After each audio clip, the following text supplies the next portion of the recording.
Pakistani native, proud of her rich cultural heritage. She was bubbly, she was very pretty, she had a smile that could light up a room. And soon she met a man who seemed like her perfect match. He came from a very wealthy family. He had class, he had flair.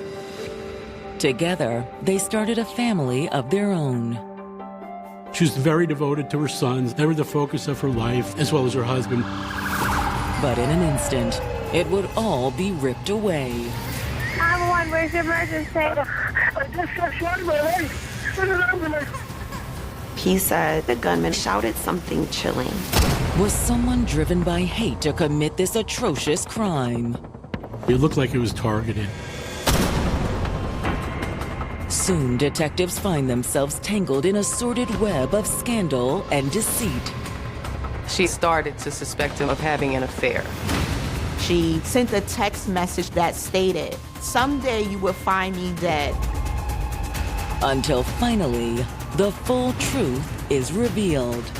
They're blown away at what she has to say. He was contacting black magic companies, trying to put a spell on her. He was a master manipulator.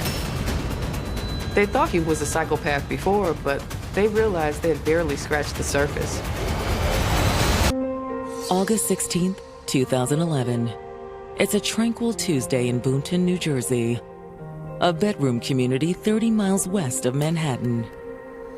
It's a very small and tight-knit community where everybody just kind of looks out for each other. It's sort of a melting pot. It has a large Pakistani-American community that's been there for 50, 60 years. The majority of the town are people of Islamic faith.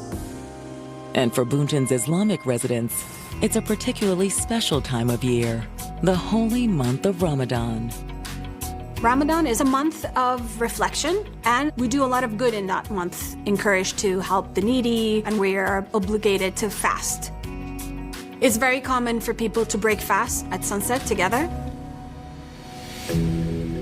Around 11 p.m., Ramadan festivities are wrapping up, and families are settling in for a quiet night. But a frantic 911 call from 26-year-old Kashif Pervez shatters the evening's calm. Hello? 911, where's your emergency? I just got shot in my leg. Send an ambulance. 911 operators immediately dispatched Boonton police and medical to Kashif's location. When first responders arrive, they're shocked to find what appears to be a young family gunned down in the middle of the quiet street. Someone help her, please. Thankfully, the baby's not harmed, not a scratch on him. One officer immediately took the baby to the police cruiser to keep him safe. What happened? Who did this to you?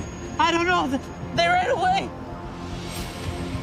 Thankfully, it appears that Kashif's injuries are non-life-threatening. He was shot in the arm and the leg.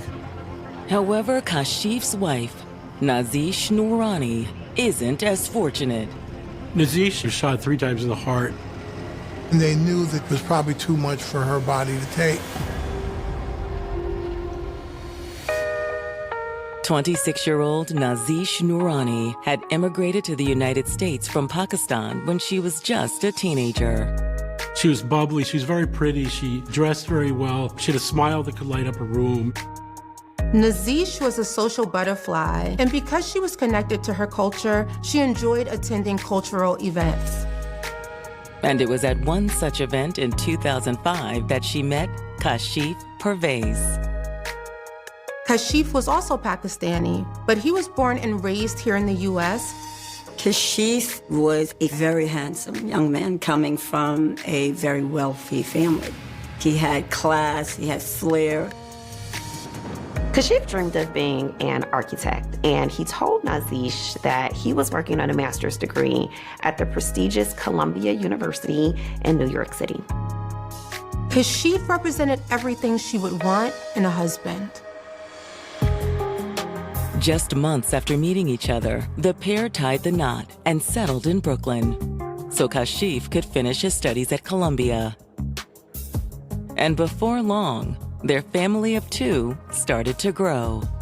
Nazish and Kashif welcomed their first son in 2006 and their second one soon after. She was just a loving mom who did everything to take care of her family and just be supportive of her husband and his dream to be an architect. And as Kashif neared the end of his master's program, he got some more exciting news. Babe. I got in. Look. Harvard? Yeah. Oh my God. I'm so proud of you. Kashif was offered an amazing opportunity to go to Harvard University. Oh, what does this mean for us? Well, no reason to uproot the boys. The plan was for Kashif to move to Boston and attend Harvard, while Nazish and the boys stayed back in Brooklyn. Right, of course. You go. We'll be fine. It's only temporary. Kashif and Nazish were willing to make the sacrifices necessary for them to have the life of their dreams. And on August 16th, they reunited in Boonton, New Jersey to celebrate Ramadan with extended family. Ramadan is a very happy time for the Muslim community. But now, what started as a celebration has turned into a nightmare. Nazish Noorani was dying on the street after having been shot in the heart. Unfortunately, there's nothing paramedics can do to save Nazish's life. No pulse. No! She's gone. Oh God, no! The bullets that struck her right in the chest. Who would want to kill this beautiful young mother? And why? Mr. Pervez tells first responders that they were ambushed by 3 gunmen wearing masks. This wasn't random. They were profiling us. Kashif says before the gunmen opened fire, they shouted something chilling. They called them terrorists. This was very serious. This was a possible hate crime. Pakistani native Nazish Noorani had built a good life for herself in the U.S., along with her architect husband, Kashif Pervez, and their 2 young sons. She was very devoted to her sons. They were the focus of her life, as well as her husband. But now Nazish and Kashif have been gunned down by a group of masked attackers. The wife was pronounced dead on the scene. Kashif believes the violence was racially motivated. This wasn't random. They were profiling us. They called us terrorists. For police, this is a concerning piece of information. It's the middle of Ramadan, the holiest month of the year for the Muslim community. Because of Kashif and Nazish's Pakistani heritage, as well as their Muslim faith, this was something that police had to consider a possible hate crime. Can't give any other descriptions on these guys. We'll need to know what to look for later. There was 3 of them. One was black, one was white. That's all I know. As first responders prepare to transport Kashif to the hospital, he walks them through the events of that evening. He said they were in Boonton that particular night to celebrate Ramadan with family. After dinner, he says he and Nazish decided to take a stroll through the neighborhood with their baby. Their oldest son chose to stay behind with Nazish's family. Kashif says as they left his sister-in-law's house, everything seemed normal. But moments later, chaos erupted. He said 3 masked men approached him. One was white, one was black, and he couldn't tell the other. Please don't shoot. We don't have any money. We don't want your money. We want you to go back to where you came from. He said it hadn't been a robbery. It was targeted. Kashif says before he had time to react and protect his wife and son, the masked men opened fire on them. Go home, terrorists.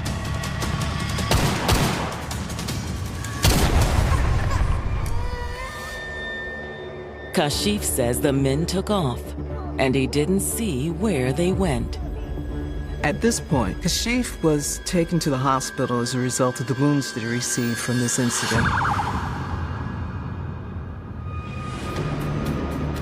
With the scene now secured, homicide detectives arrive to begin their investigation. There really wasn't much evidence. There were some shell casings, but nothing else that really led the police in any particular direction. The shell casings are clearly from two different firearms, a .38 caliber and 9mm, which fits with Kashif's statement that there were at least two shooters. Comparing Nazish's wounds to Kashif's, it appears she was shot in the chest 3 times with a .38, which is a much larger bullet. There was no chance she was going to survive. So was this indeed a hate crime? Were Kashif and Nazish targeted simply because of their Muslim faith? Boomtown is a town where the Muslim community felt safe. So police took this extremely serious. They wanted to make sure that no one else was in danger of being harmed because of this potential hate crime. Just then, Nazish's family members arrive on the scene. Nazish, where is she? Where's Kashif? Kashif is in the hospital, ma'am. He's gonna be okay. But Nazish, Please don't tell me that's her. I'm so sorry. The family was devastated. They had just seen her a few minutes ago. It was a very, very emotional moment. They're experiencing the tragic loss of Nazish. She was a doting mom, a beautiful mom, a talented mom. She was a wonderful person, really the light of their family.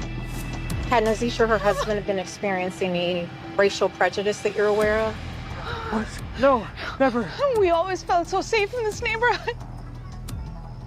Things like this do not happen in Boonton, and certainly doesn't happen to people like Nazish and Kashif. It just didn't make sense. There had to be more to this story. Can you think of anyone that would have wanted to harm Nazish? No, everyone loved Nazish. I mean, almost everyone.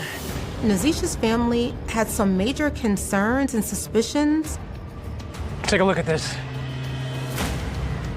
Nazish sent a text message to her brother a couple of months ago that stated, "Someday you will find me dead. It will be Kashif. He wants to kill me."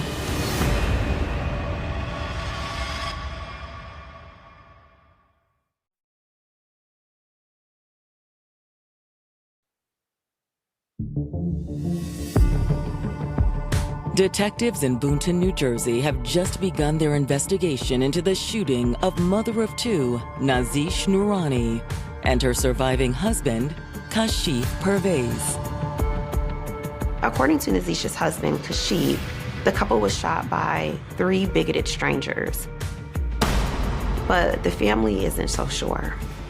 Police have just learned that Nazish's relationship with Kashif was on the rocks, so much so that he may have even wanted her dead. Take a look at this. Nazish actually sent a text message to her brother a couple of months ago that stated, "Someday you will find me dead. It will be Kashif. He wants to kill me." When Kashif went to Harvard, he never came back as much as he said he would. Because Nazish thought that something was up. Family tells detectives that while Kashif was living in Boston to go to Harvard, Nazish had started to suspect him of having an affair. I knew it. She saw something on social media with Kashif and another woman. Kashif, who is Sarah? I don't know anyone named Sarah. Oh yeah, then who is this?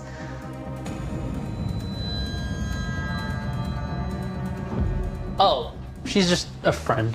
A friend? Yeah. A friend? Don't lie to me, Kashif. When Nazish confronts Kashif, Kashif flew off the handle. I've never lied. Stop accusing me of lying. That's when the confrontation took a nasty turn.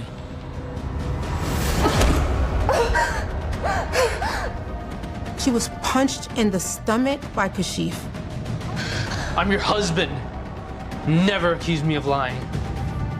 Since the violent confrontation, Nazeesh's family says that she had grown terrified of Kashif.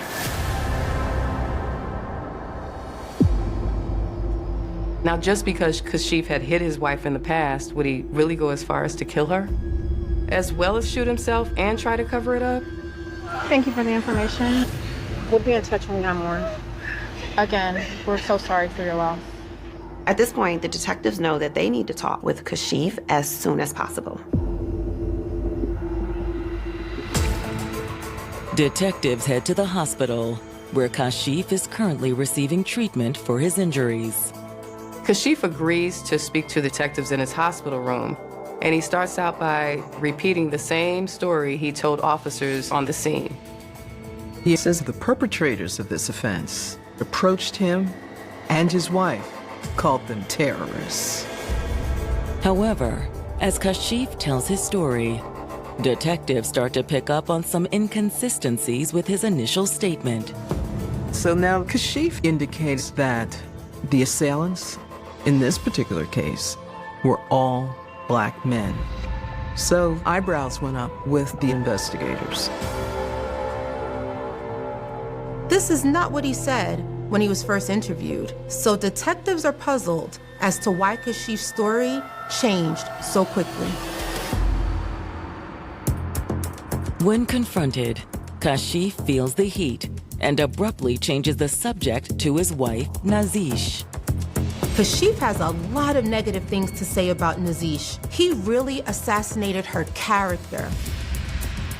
He's speaking about how selfish Nazeesh is and the fact that she always wants money. You indicated there was always problems about money. She always wanted money, wanted you to give her all your money. Is that accurate? Right. And when detectives ask Kashif about his alleged affair, he doesn't even attempt to deny it.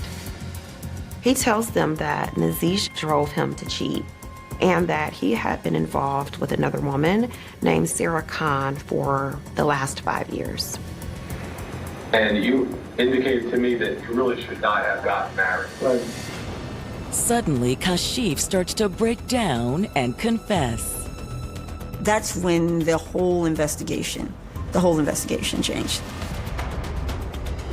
He starts to tell the detectives that he doesn't want to go to jail, that he never meant for his wife to die. You did not intend for this to happen. Obviously not. This will never happen.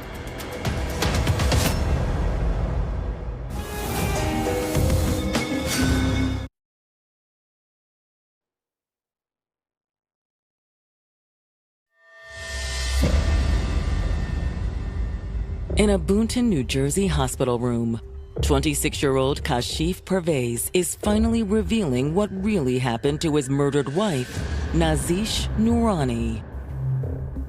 During this interview with the detectives, Kashif finally admitted that he was cheating. He admitted that he hated his wife and wished they weren't together. But Kashif says that what happened last night was all a terrible accident. You did not intend for this to happen. Obviously not. This will never happen. Kashif now admits there were no masked assailants. There was no hate crime. He made it all up. Kashif states, it's this guy, his name is Nomi To. He did it. He killed her. Kashif explains that Nomi To is a truck driver he knows from Brooklyn. I'm having a conversation with a friend of yours in Brooklyn, is that right?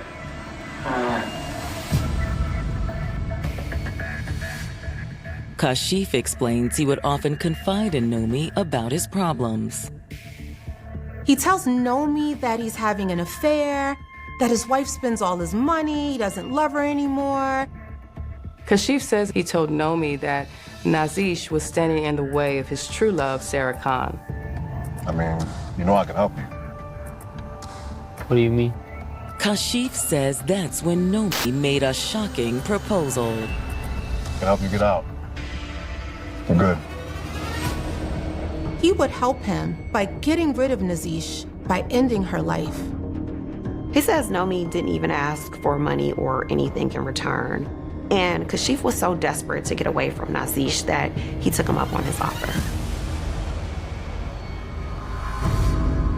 Was there any rumors from you and this person that you would go out for a walk with your wife? Yeah. Okay. And this person would come out, kill your wife, and ruin you? Right. However, Kashif says that when the evening of August 16th rolled around, he started having second thoughts. He immediately regretted that they had plotted this murder. But it was too late. Wait, no, change your plans! Wait!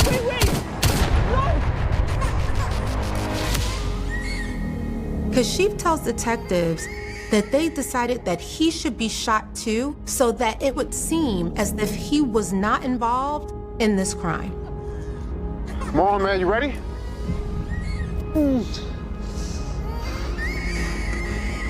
Come on, man, let's go.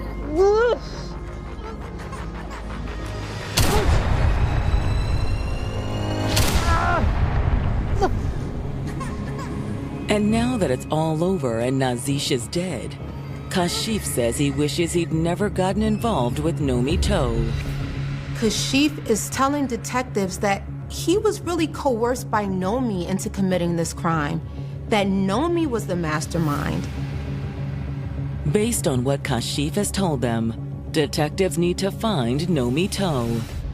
But Kashif doesn't give them much to work with. He explains that Nomi Toe is the man's nickname because he's a tow truck driver. He doesn't know the man's real name. Despite his confession, they need to allow Kashif to heal before they can arrest him and take him to jail. So for now, they decide to try and track down Nomi Toe. Back at the station, detectives reach out to their contacts in Brooklyn to see if anyone has heard of a tow truck driver nicknamed Nomi Toe. No one has ever heard of this Nomi. They searched and searched but couldn't find any records of Nomi. At this point, detectives are starting to believe he doesn't even exist. Nobody knew Nomi because there was no Nomi. Detectives now suspect Kashif has lied to them. But what is he trying to hide? Or rather, who? With their search for Nomi Toe a dead end for now, detectives shift their focus. Kashif told detectives that he was in fact being unfaithful to Nazish and having an affair with a woman named Sarah Khan. So naturally, detectives realized they have to track Sarah Khan down.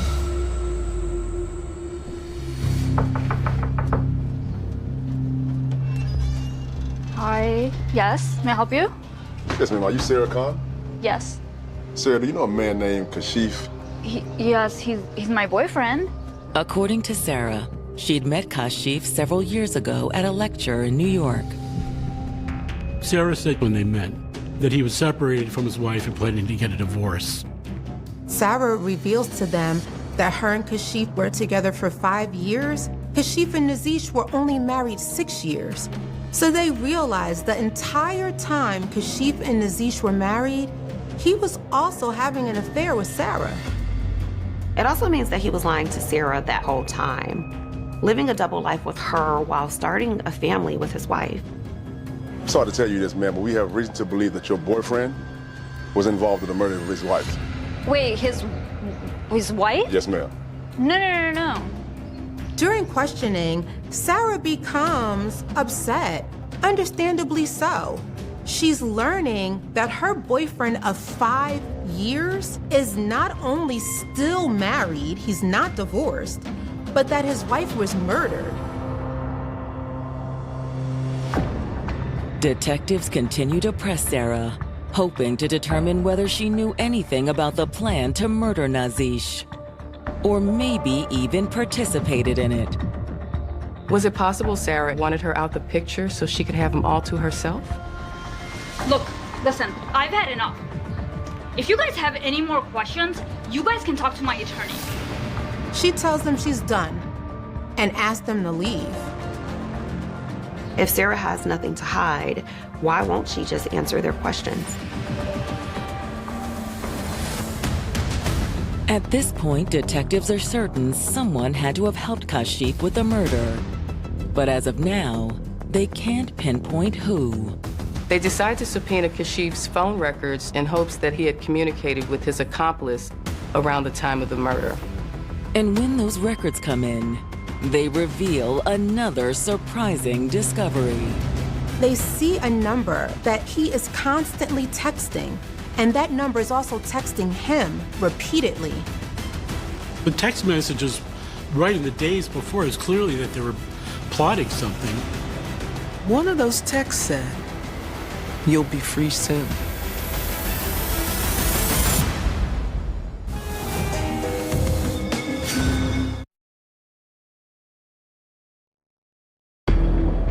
Detectives in Boonton, New Jersey have just discovered calls and text messages from Kashif Parvez's co-conspirator in the murder of his wife, Nazish Noorani. They're quickly able to determine that the number doesn't belong to Sarah Khan. Could it belong to the mysterious truck driver known only as Nomi Toe? That theory is quickly ruled out. Based on the romantic content of many of the texts, it's clear the phone belonged to a woman, which means that Kashif had yet another mistress. And in the days leading up to the murder, the messages turn from seductive to scheming. The text messages right in the days before is clearly that they were plotting something. One text is particularly chilling. One of those texts said, "You'll be free soon." But that's not all. Right before the murders, detectives see a text message that said, "I'm parked right around the corner from Nazish's home." They noticed that that same number was pinging off towers in New Jersey, right near the crime scene. And after the murder, the phone traveled from Boonton across state lines and into Massachusetts, stopping at a town about 30 minutes from Boston, which is near where Kashif was studying at Harvard. Detectives believe that whoever owns this phone is likely their shooter.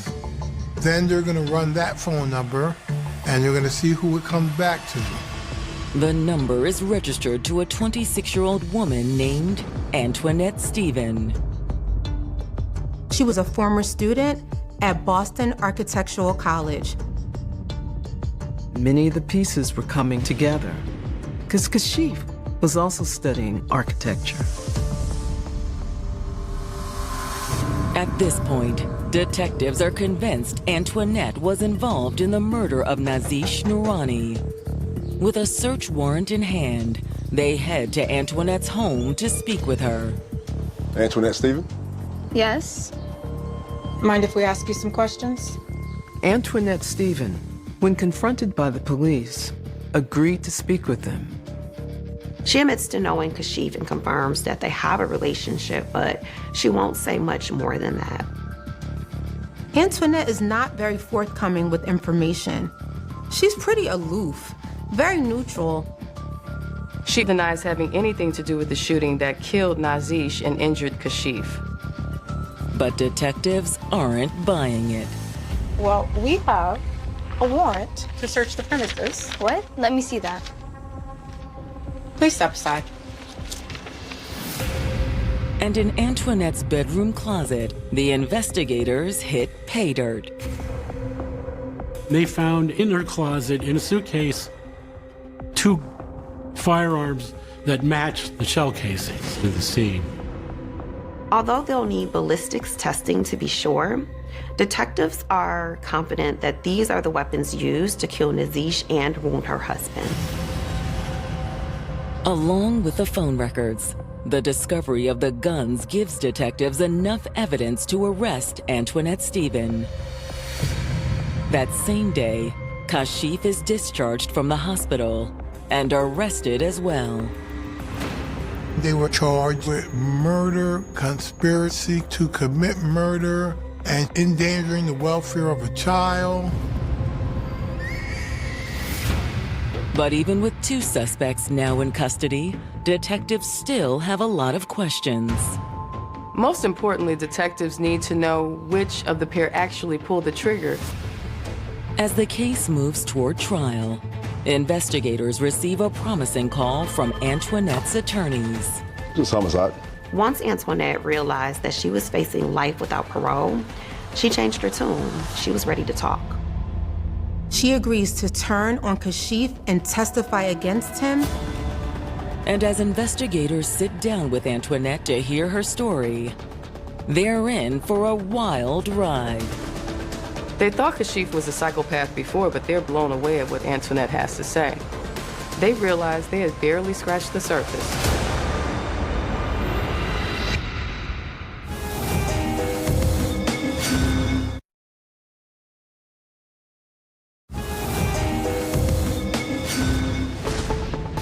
2 years after 26-year-old Nazish Noorani was shot and killed on the streets of Boonton, New Jersey, her husband Kashif Pervez and his secret mistress Antoinette Stephen are set to go to trial for the murder. Investigators had uncovered text messages between the two plotting Nazish's death, and they had found a murder weapon hidden in Antoinette's closet. But in exchange for a lighter sentence, Antoinette decides to flip on her lover. That would be the final nail in the coffin to put Kashif away as the mastermind for Nazish's murder. When Antoinette gives her updated statement, she doesn't hold back. It all started back at architectural school. They were classmates at that Boston Architectural College. That's how they met. Antoinette explains that the relationship between her and Kashif was friendly at first, but eventually took a romantic turn. She knew that he had a wife and children, but he said he was separated. I wish we could spend every night like this. Me too, honey. But it's not that simple. According to Antoinette, Kashif told her separating from his wife would be easier said than done. Within a Muslim marriage, it goes more than just going to the courthouse and getting a release of your legal responsibilities for one another. But Antoinette says Kashif was desperate to get out of his marriage to Nazish. Honestly, I don't know how much more I can take. You have no idea what she's really like. He also told her a lot of negative things about Nazish, making her out to be a monster of a wife and a mother. Kashif said that Nazish refused to get treatment for one of the sons who had sickle cell anemia, that she was neglecting and even abusing the children. That's horrible. What kind of mother would do such a thing? Right. I'm telling you, she's dangerous. I've been trying to get rid of her for years, but nothing's worked. Antoinette says that's when Kashif made another shocking confession. Years before the murder even occurred, he was contacting black magic companies to see if they could kill Nazish, trying to put a spell on her or have her poisoned. He was going online to consult with voodoo practitioners and black magic practitioners to try to coerce Nazish into committing suicide. He wasn't happy within the marriage in any way. He wanted to eliminate her well before he came up with the plot to eliminate her. Listen, Antoinette. I need your help. If not for me, think of my son. She's killing him. In Antoinette's mind, she believed Kashif. She wanted the boys to be safe from what she believed was Nazish's neglect and abuse. So, I agreed to help him. He told me it was the only way. She says she knew killing someone was wrong, but she genuinely thought she was doing it to help save the life of a sick child from his uncaring mother. That night, I drove from Boston to Boonton. Then I waited.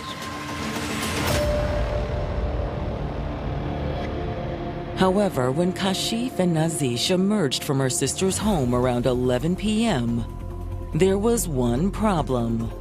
The baby did not want to be left behind, and that threw Antoinette off. She wasn't expecting to see the baby, but she still carried out the plan. Antoinette explains that she approached the young family and pointed the .38 pistol right at Nazish. No, please, please, I have kids. I have kids, please. Do it! Do it! What are you waiting for?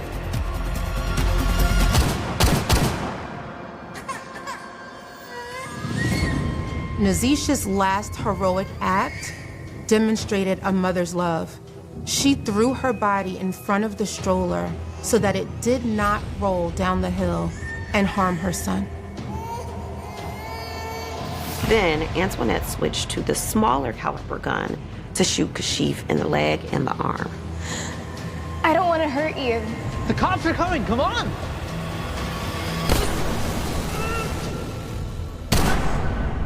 Afterward, Antoinette fled, while Kashif called 911, pretending to be an innocent victim. 911, where's your emergency? I just got shot in my leg. Send an ambulance.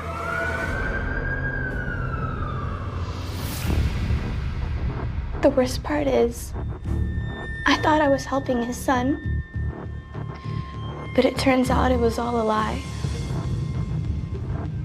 His son was never even sick. Neither of the children have sickle cell anemia, and Nazish never withheld any medical attention from them. Kashif was a mastermind, a master manipulator. He was so good that he got a woman to kill for him. And when Kashif Parvez's trial begins in May 2015, prosecutors are quick to expose even more of Kashif's lies. Kashif's claims about being enrolled at Harvard and going to Columbia were also all lies. I got in? Look. Harvard? Yeah. Oh my God. Neither school had any record of Kashif ever being a student there. To bolster their claim of Kashif being a liar and manipulator, prosecutors call an unexpected witness to the stand, his first mistress, Sarah Khan. Sarah testifies to the many lies Kashif had told her over the years, but that's not all. Turns out Kashif was actually violent towards Sarah in the past, just like he was with Nazish. But the most damaging testimony against Kashif comes from his accomplice, Antoinette Stephen. On the stand, Antoinette has some shocking claims. She was absolutely psychologically abused by Kashif. Antoinette testifies to how Kashif manipulated her into helping him get rid of his wife. Divorce is just frowned upon in the whole culture.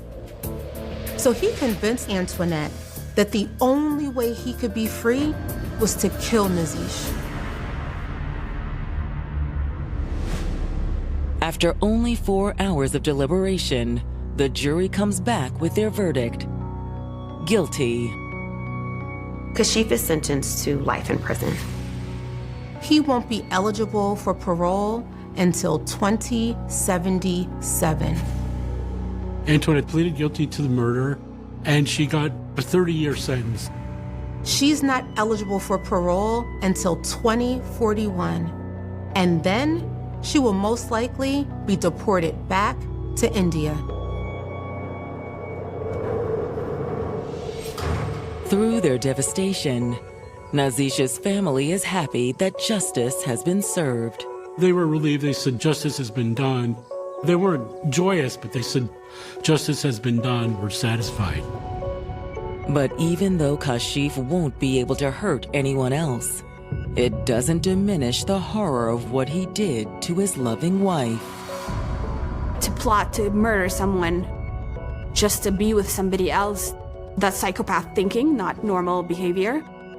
It's so tragic when you have a beautiful, talented, intelligent young woman, and the only thing wrong that she did was fall in love and start a family with a man who was a monster. For nearly half a century, she had no name, no family history attached to her remains, no confirmed identity, no photograph that investigators could place beside the grave and say, with certainty, this is who she was. She was known only as Jane Doe, a teenage girl whose body was discovered beneath California soil in 1978, leaving behind a mystery that would survive for generations. But in 2026, that mystery finally began to crack. Her name was Michelle Louise Collier. She was 15 years old, and for almost 50 years, her family had lived without knowing what had happened to her. The story began in February 1978 when Michelle disappeared from Fresno, California. She was a teenager. Her life, at least from the limited public record, was still unfolding in the ordinary rhythm of youth. Then she was gone. There was no modern digital trail to follow.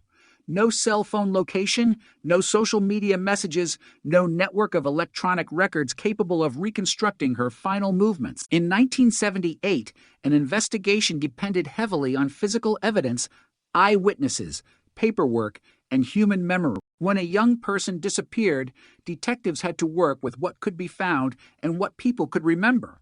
Every passing day made those memories more fragile.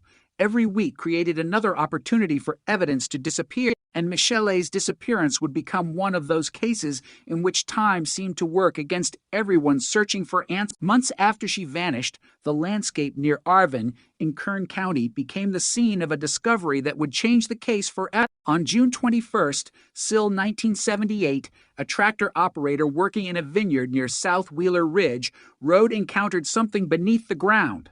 The machinery disturbed a shallow grave. What was uncovered was not an abandoned object or an ordinary piece of debris. It was human remains. Investigators were called to the scene. The discovery immediately raised a terrifying possibility.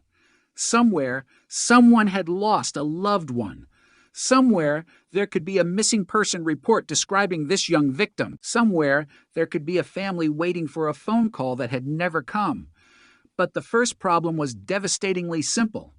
Investigators did not know who she was. The remains belonged to a young female, but her identity could not immediately be established. In the late 1970s, forensic science was nowhere near where it is today. DNA profiling was not yet available as the powerful investigative tool it would eventually become. Modern genetic genealogy did not exist. Databases containing millions of genetic profiles were decades away. Investigators had to rely on the techniques available to them at the time. Fingerprints were examined.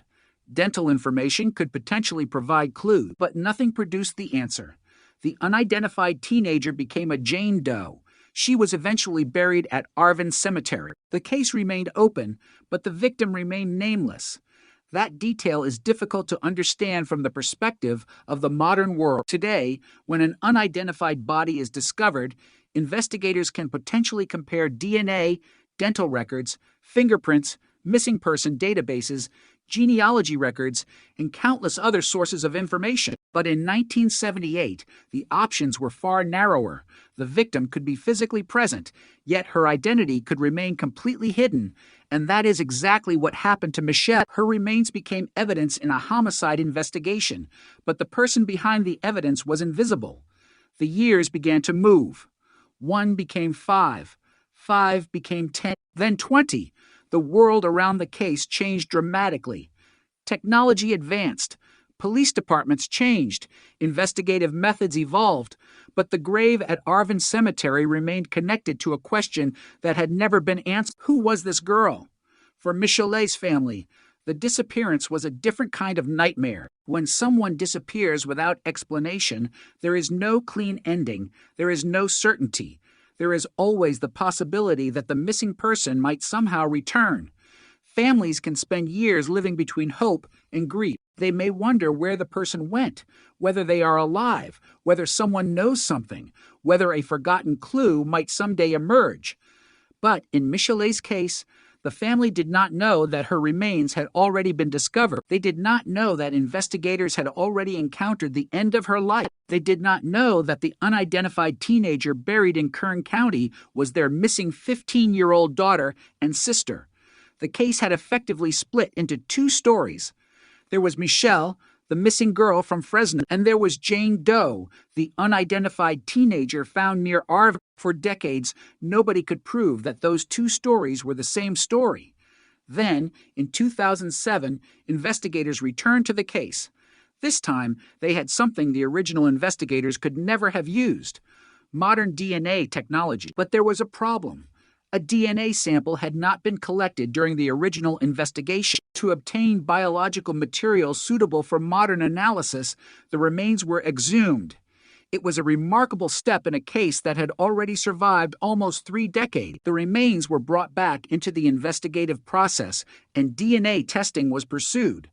The hope was straightforward. If investigators could develop a genetic profile, perhaps they could compare it against missing person records or relatives and finally identify the teenager. The sample was submitted to the California Department of Justice. But once again, the case encountered the wall that had stopped it for decades. There was no match that could provide the victim's identity. The DNA existed. The evidence existed. But the name remained missing.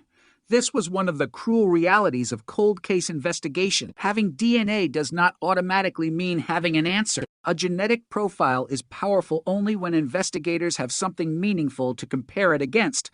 Without a known relative or matching database entry, the profile can remain an anonymous string of biological information. The science had moved forward, but the case was still trapped in the past.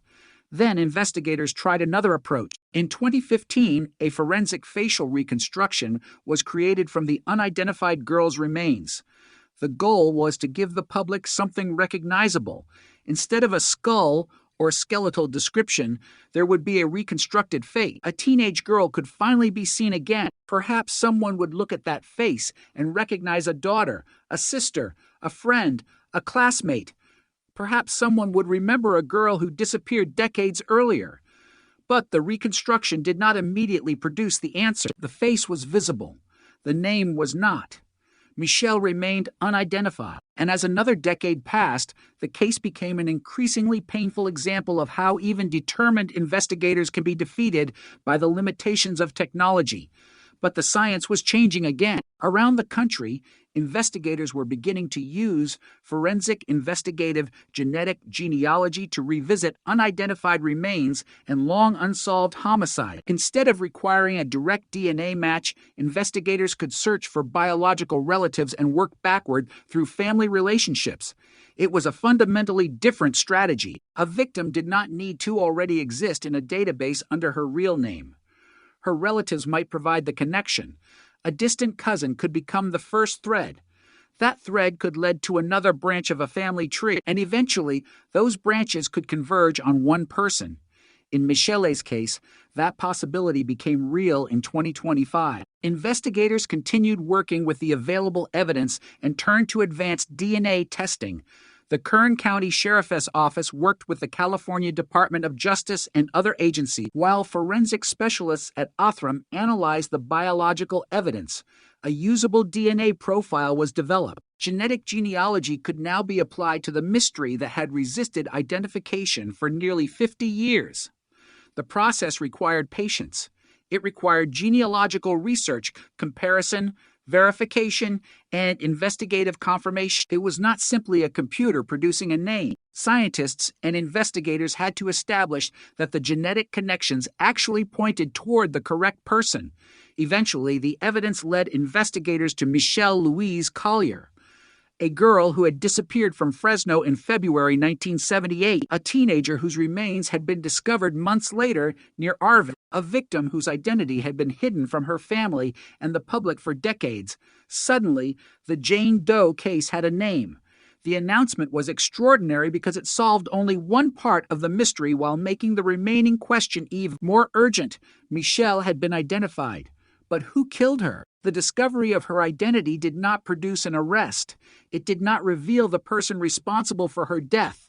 It did not explain exactly what happened between the moment Michelle disappeared and the moment her remains were discovered buried in the vineyard. Those questions remain. After nearly 50 years, investigators finally knew the name of the girl at the center of the case. But the person responsible for her death was still out there, unidentified. And that meant the case was no longer simply about finding Jane Doe. It was about finding justice for Michelle Louise Collier, a 15-year-old girl who vanished in 1978, a teenager whose identity survived beneath the soil for almost half a century, a name that technology finally recovered from the darkness, but a mystery that still refuses to disappear.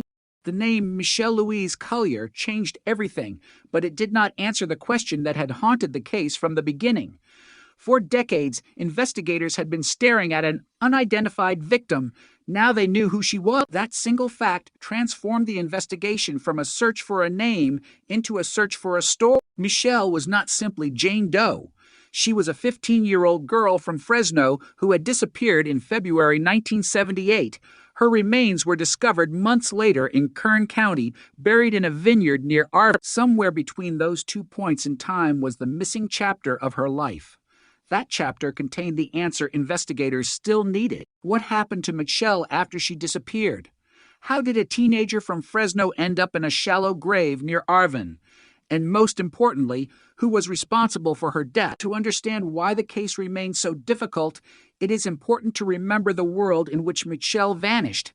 California in 1978 was a very different place. There were no smartphones recording movements, no GPS history, no social media accounts documenting friendships and conversations, no massive digital databases capable of instantly connecting a missing person report to evidence discovered hundreds of miles away. Investigators worked with paper files, photographs, physical records, interviews, fingerprints, dental information, and whatever witnesses could remember. If someone disappeared without leaving behind a reliable trail, investigators could be forced into an almost impossible search. And if that person was later found unidentified, the two investigations could remain separated by a wall of uncertainty.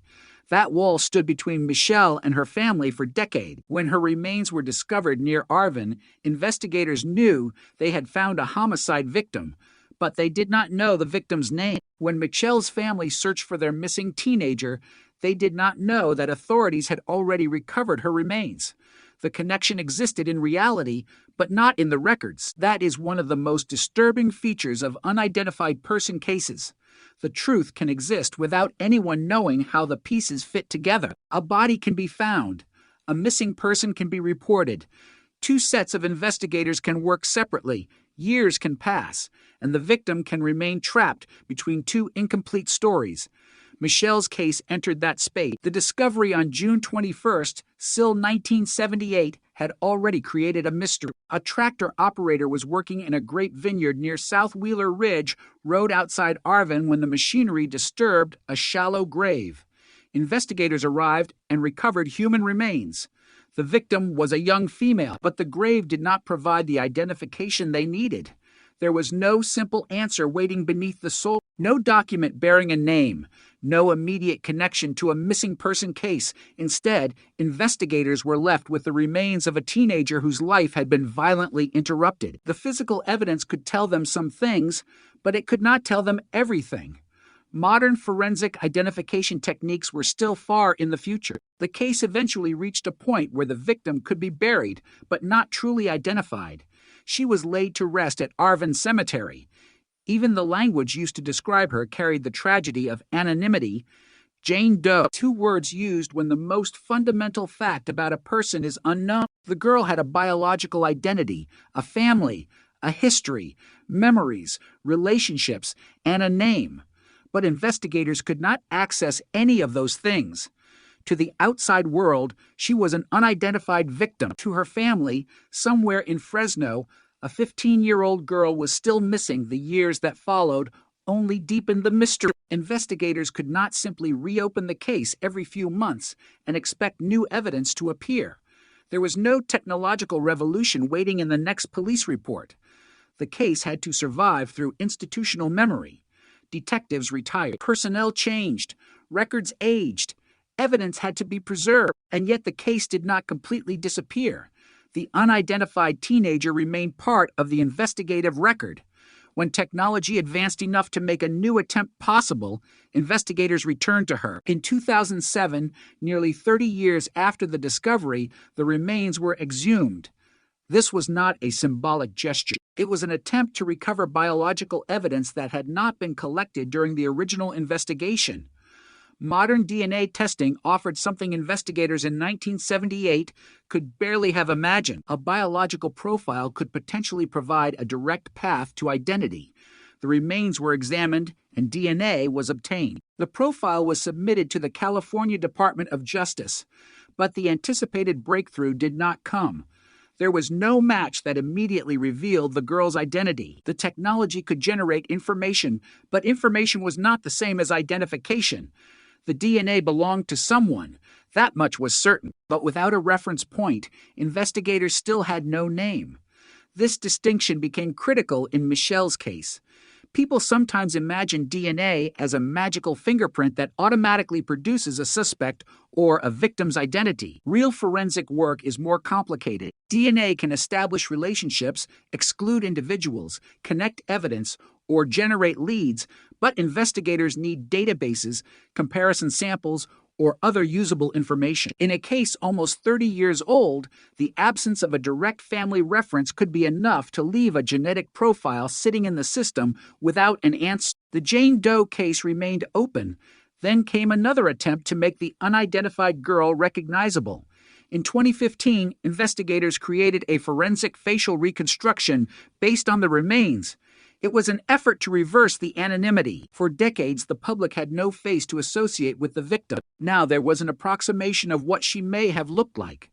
The image represented something profoundly human. It was no longer simply a set of bones. It was a teenage face, a face that might trigger recognition in someone who had known Michelle. The reconstruction was another attempt to bridge the gap between evidence and memory. But once again, the case resisted. No immediate identification followed. The face was visible, but the name remained hidden. Another decade began, and during those years, forensic science continued to evolve. Investigative genetic genealogy became one of the most significant developments in the search for unidentified victims. The method could take a DNA profile and search for genetic connections that might lead investigators toward relatives. Instead of waiting for the victim's own DNA to appear in a database, investigators could potentially find someone related to the victim. That could create a family tree. The family tree could narrow the possibilities, and investigators could then compare those possibilities against the known facts of the case. It was painstaking work, but it offered something traditional DNA matching could not: a path forward when no direct match existed. In Michelle's case, investigators eventually turned to this technology. In 2025, advanced testing was performed on evidence connected to the unidentified victim. Othram, a forensic laboratory specializing in difficult DNA cases, worked to develop the genetic profile necessary for further investigation. The work was part of a broader effort involving the Kern County Sheriff's Office, the California Department of Justice, and National Missing Person Resources. What had once been a case defined by absence now contained a new kind of evidence. The DNA profile could be used to search for relationships. The investigators could begin moving backward through generations. Somewhere in the family tree was the connection to the unidentified girl buried in Arvin. The breakthrough did not happen because someone suddenly remembered a forgotten detail. It happened because technology had finally become capable of asking the question differently. Instead of asking, "Who is this unknown teenager?" investigators could ask, "Who is genetically connected to this teenager?" That distinction opened a new investigative path. Genetic genealogy is not an instant solution. It requires analysis, careful research, and confirmation. A potential family connection is only a lead. Investigators must verify the relationship and make sure the person identified is actually the victim. In a case that had already lasted decades, there was no room for another mistake. Eventually, the evidence pointed toward Michelle Louise Collier. Her identity was confirmed. The girl known for decades only as Jane Doe was finally restored to her family. But the identification created an emotional contradiction. It was a breakthrough, yet it was also a confirmation of death. For Michelle's loved ones, the mystery of where she was had finally ended. The uncertainty that had lasted almost 50 years had been replaced by a terrible certainty. She had been found long ago. She had been buried in Arvin. Her family simply had not known. The discovery also changed the language of the investigation. Authorities no longer had to describe an unknown teenager found in a vineyard. They could speak about Michelle. They could search her history. They could examine the circumstances of her disappearance. They could ask people who may have known her what they remembered. The investigation finally had a human scent, but there was another problem. Nearly 50 years had passed. Memories fade. People move. Records disappear. Witnesses may no longer be alive. Circumstances that were obvious to investigators in 1978 may be difficult to reconstruct today. Yet time can also produce unexpected evidence. People who once remained silent may decide to speak. Old relationships may become clearer. Records that were previously inaccessible may become searchable. And advances in forensic science can sometimes extract information from evidence that investigators could not interpret decades earlier. Michelle's identification, therefore, did something remarkable. It did not close the case. It gave the case a new beginning. The unknown girl had become Michelle Louise Collier, 15 years old, missing from Fresno, found in Kern County, buried beneath California soil. Her name had finally returned, but her killer had not. And that meant the most important mystery of all was still waiting. Somewhere between Michelle's disappearance in February 1978 and the discovery of her remains on June 21st, investigators believe the events occurred that ultimately ended her life. The exact circumstances remain unresolved publicly. No suspect has been announced. No arrest has brought the case to court. The person responsible has never stood before a jury. For nearly 50 years, the investigation could not even begin with the victim's real identity. Now, it can. And that changes the possibility. The question is no longer simply whether Michelle can be identified. She has been. The question is whether the evidence that survived nearly 5 decades can now tell investigators what happened to her. Her name is no longer missing. Her story is still incomplete. For nearly 50 years, one of the most important facts in the case was missing. Not the location where the victim was found. Not the date the remains were discovered. Not even the fact that investigators believed they were dealing with a homicide. The missing fact was the identity of the girl herself. She was a teenager. She had been buried in a vineyard outside Arvin. She had disappeared before her remains were discovered. But nobody could connect those pieces to a real person. Then the name Michelle Louise Collier finally emerged, and the case suddenly became personal. A photograph could now have a name beneath it. A missing person report could be connected to human remains. A family could finally understand what had happened to a daughter and sister who had disappeared in 1978. But identification also exposed how much investigators still did not know. Michelle had been missing since February. Her remains were discovered on June 21st. Between those two dates was a period of uncertainty that had lasted almost half a century. It was the space where the answers were supposed to be. It was also the space where the killer had disappeared. The discovery of the remains near Arvin had immediately raised questions. Why was a teenage girl buried there? Who had access to the location? How long had she been in the ground? Who knew she was there? Was the burial site chosen deliberately, or was it simply a place where someone believed the body would remain hidden? Investigators in 1978 had to confront those questions without the tools available today. They could examine the physical evidence. They could document the scene. They could attempt to determine the victim's identity. But the most important link, the connection between the unidentified remains and a missing teenager in Fresno, was missing. That missing connection was devastating. A homicide investigation is built around a sequence of events. Investigators need to understand who the victim was, where she was before her death, who knew her, where she went, and what happened during her final hours or days. Without a name, every one of those questions becomes harder. A victim's personal history can be one of the most important sources of investigative information. Friends can remember conversations. Family members can identify relationships. Teachers can describe behavior. Neighbors can remember unusual activity. Employers can provide records. Missing person reports can establish timeline, but when the victim is unknown, investigators have none of that. The victim becomes isolated from her own life. That was Michelle's situation for decades. Her family knew that she had disappeared, but investigators working on the Jane Doe case did not know that the girl in their custody was Michelle. The two investigations existed separately. The missing girl from Fresno and the unidentified victim from Kern County were connected by reality, but not by evidence that investigators could prove. That changed only when modern forensic science began rebuilding the connection. The first major technological attempt came decades after Michelle's death. In 2007, investigators exhumed the remains so that DNA could be obtained. The decision showed that the case had not been forgotten. Investigators were willing to disturb a grave nearly 30 years after the discovery because there was still a possibility that modern science could succeed where earlier methods had failed. The remains were tested and a genetic profile was developed. The California Department of Justice received the profile, but there was no direct identification. The case remained unresolved. That failure was not the end of the scientific investigation. It demonstrated the limits of the available databases. DNA could provide a powerful biological signature, but a signature without a reference could remain anonymous. Investigators needed a connection, and for years, that connection did not exist. Then came forensic facial reconstruction. In 2015, investigators attempted to recreate the face of the unidentified teenager. The process was another bridge between the evidence and the public.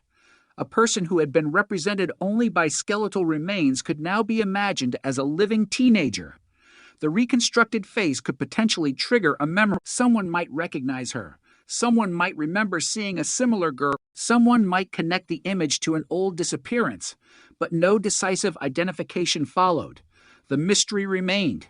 Years passed again, and this is where the story of Michelle's case becomes a story about the transformation of forensic science itself. In the decades after her disappearance, DNA technology evolved from a developing scientific technique into one of the most important tools in modern criminal investigations. But even traditional DNA matching has limitations. If the victim's DNA does not match a known individual or a close relative in a database, the investigation may still reach a dead end.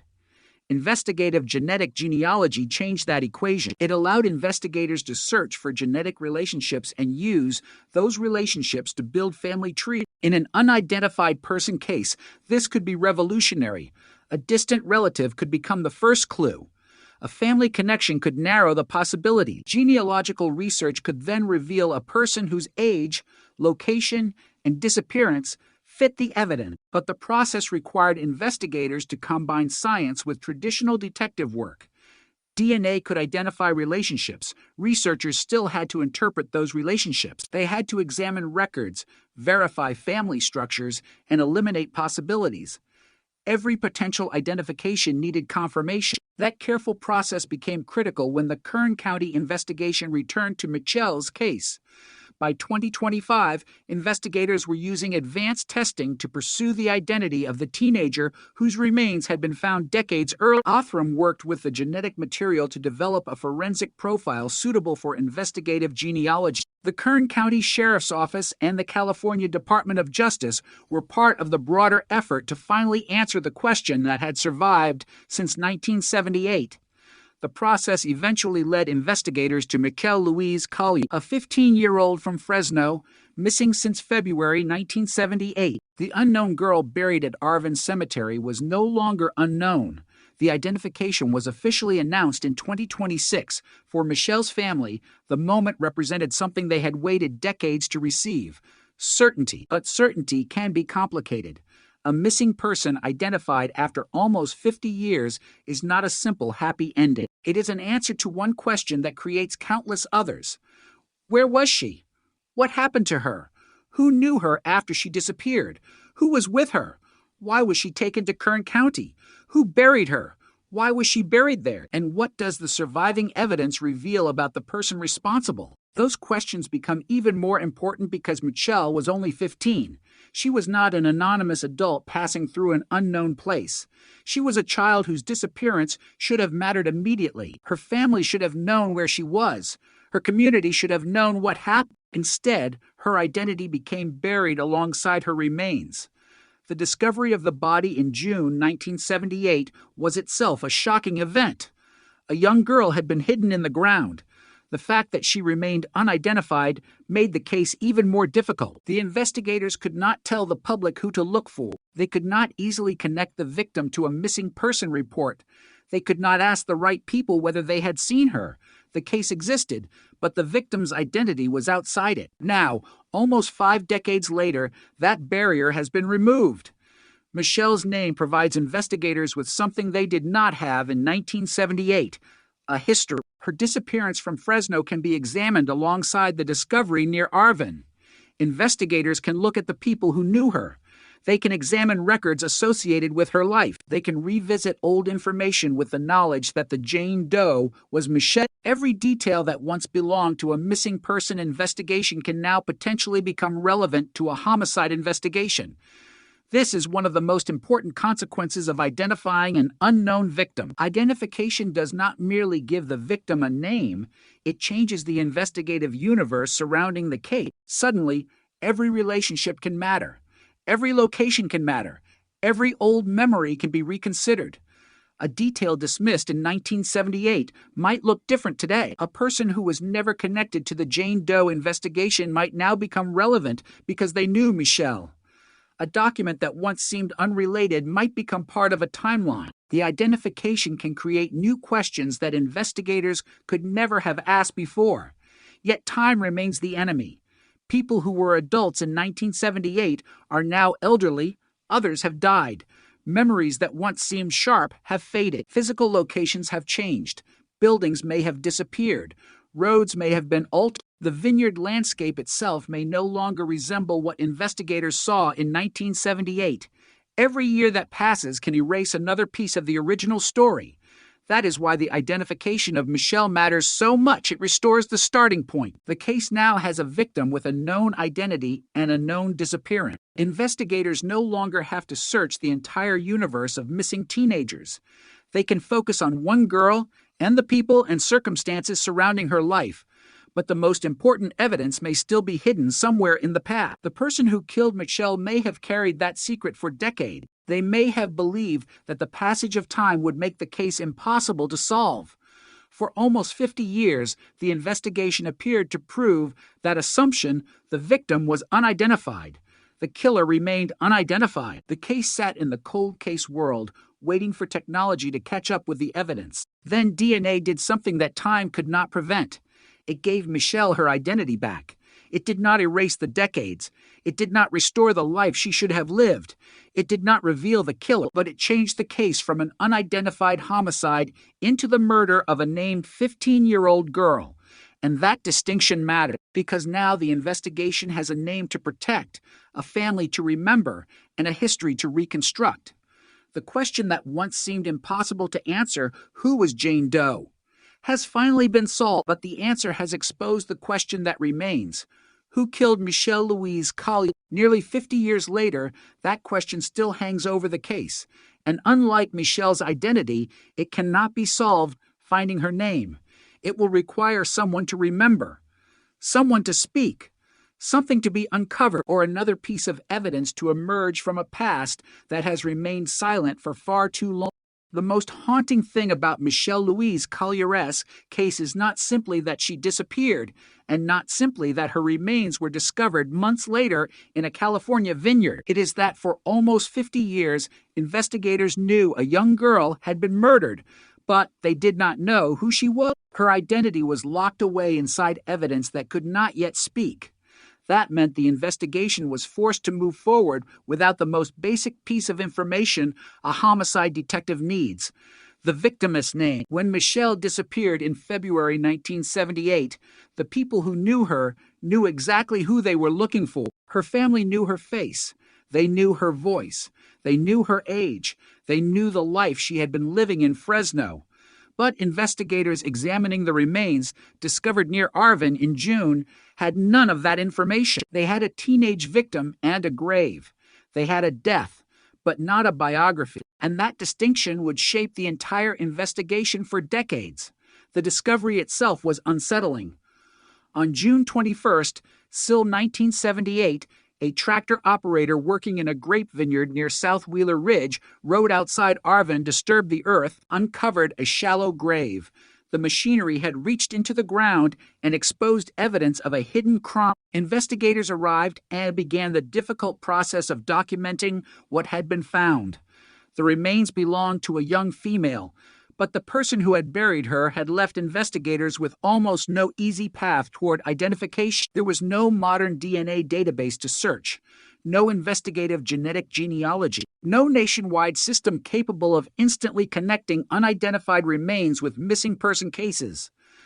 The technology that would eventually solve the identity did not yet exist. The case therefore became a race against time before anyone even understood that it would last for decades. Investigators had to work with what the remains could tell them. They examined physical characteristics. They considered fingerprints and dental information. They tried to determine whether the victim might correspond to a missing person. But the answer remained out of reach. The teenager was eventually buried at Arvin Cemetery. A grave existed. A victim existed. But a name did not. Somewhere in Fresno, a family continued to live with the disappearance of a 15-year-old girl. The possibility that the two cases were connected remained hidden. That is what made the passage of time so devastating. Every year without an identification meant another year in which Michelle's family could not know where she was. It also meant another year in which investigators could not fully reconstruct her final days. The case became frozen. The evidence remained, but the context surrounding it faded. People who might have known Michelle could move away. Witnesses could forget details. Friends could lose contact, records could become difficult to locate, and investigators themselves could retire. Cold cases often survive because evidence survives, but evidence without context can become almost impossible to interpret. In Michelle's case, one of the most important pieces of context, the victim's identity, was missing. Then, nearly 3 decades after the remains were discovered, investigators made a decision that demonstrated the case was still alive. In 2007, Michelle's remains were exhumed so that biological material could be collected for modern DNA testing. It was a significant step. Investigators were essentially returning to the beginning, reopening the physical evidence, and asking modern science to attempt what earlier investigators could not. DNA offered the possibility of an objective identification. If Michelle's genetic profile could be developed, investigators could compare it with available records or relatives. The remains were tested, and a profile was submitted to the California Department of Justice. Yet there was still no immediate answer. The profile existed, but it did not generate the identification investigators needed. This is where the case entered another period of silence. The technology had produced evidence, but the evidence could not yet produce a name. The unidentified girl remained unidentified. In 2015, investigators tried another method. A forensic facial reconstruction was created from the remains. The goal was to produce an image that could be shown to the public. Instead of an anonymous skeleton, there would be a reconstructed face. The hope was that recognition might come from somewhere unexpected. Someone might look at the image and remember a teenager from decades earlier. Someone might compare it with an old photograph. Someone might recognize the features. But again, the breakthrough did not come. The face existed, but the identity remained hidden. It was another reminder that solving a cold case often depends on several independent pieces of information coming together at exactly the right time. A reconstruction alone was not enough. A DNA profile alone was not enough. A missing person investigation alone was not enough. The pieces needed to connect, and the connection would eventually come from a technology that did not exist when Michelle disappeared. Investigative genetic genealogy began changing the way unidentified remains were approached. Instead of waiting for a direct match in a conventional DNA database, investigators could use genetic relationships to identify relatives. A distant relative could become the first link. From there, genealogists could construct family trees. Those trees could be compared with known information about the unidentified victim. The process was painstaking. It required scientific analysis, genealogical research, and investigative confirmation. But it offered something the earlier investigation did not have: a way to work backward from biology to identity. By 2025, investigators were applying advanced DNA testing to Michelle's case. Othram, a forensic laboratory in Texas, worked to develop a genetic profile from the evidence. The Kern County Sheriff's Office and the California Department of Justice were involved in the renewed effort. The case had already survived almost half a century. Now investigators had another opportunity. The genetic material could potentially reveal family relationships that traditional database searches had missed, and eventually, those relationships led to Michelle. Her identity was confirmed in 2026. The Jane Doe buried at Arvin Cemetery was Michelle Louise Collier, 15 years old, missing from Fresno since February 1978. The announcement was more than a forensic success. It was the restoration of a person's identity after decades of anonymity. For Michelle's family, the discovery finally provided an answer to the question that had dominated their lives, but it also carried a devastating truth. The missing teenager they had hoped might somehow still be alive had been dead for almost 50 years. Her remains had been found months after she disappeared. Her family had been living without that knowledge. The identification therefore ended one form of uncertainty while opening another. The question now became much sharper. Who killed Michelle? The public record surrounding the case still does not provide a definitive answer. Authorities have not publicly identified a killer. There has been no announced arrest connected to her death. The homicide remains unresolved. That means investigators are now working from a fundamentally different position than the one they had in 1978. They know the victim. They know her age. They know where she disappeared from. They know where her remains were found. They have DNA evidence. They have nearly 50 years of accumulated investigative history, and they have modern forensic techniques that were unimaginable when the original investigation began. But time has created another obstacle. A person who might have been questioned in 1978 could be difficult to locate today. A witness who saw something may have forgotten it. A person who knew Michelle may have died. An old address may no longer exist. A business may have disappeared. A vehicle may have been destroyed decades ago. A telephone number recorded in a paper file may lead nowhere. The physical world has changed around the evidence, yet the murder itself has not changed. The victim remains the same. The location where she was found remains part of the history, and the person responsible, if still identifiable through surviving evidence, remains connected to what happened. This is the strange power of a cold case. Time can bury facts, but it cannot change the underlying event. Someone killed Michelle. Someone placed her remains in a shallow grave. Someone knew something about her disappearance. Someone may have carried knowledge of the crime for decades. And now, for the first time, investigators can approach those questions with Michelle's identity in hand. Her name may also change the way old evidence is interpreted. A detail from her missing person report could become important. A person who was once only a distant acquaintance could become relevant. A location that previously seemed unrelated could suddenly matter. The identification creates a new investigative framework. It gives detectives a chance to reconstruct Michelle's life before she vanished and compare that history with the circumstances surrounding the discovery of her remains. But the case remains a race against time. Every year that passes reduces the number of people who can personally remember 1978. Every year creates more distance between the investigators of the original case and those working today. Yet the investigation has something it did not have before. It has a name. It has a confirmed identity. And perhaps most importantly, it has a family who no longer has to wonder whether Michelle was ever found. She was found. She had been there all along. Her name was hidden by the limitations of an earlier era of forensic science. Modern DNA finally broke through that barrier, but DNA cannot automatically tell investigators everything. It can identify relationship. It can create leads. It can connect evidence. The rest of the story still has to be reconstructed, and that reconstruction now begins with Michelle herself.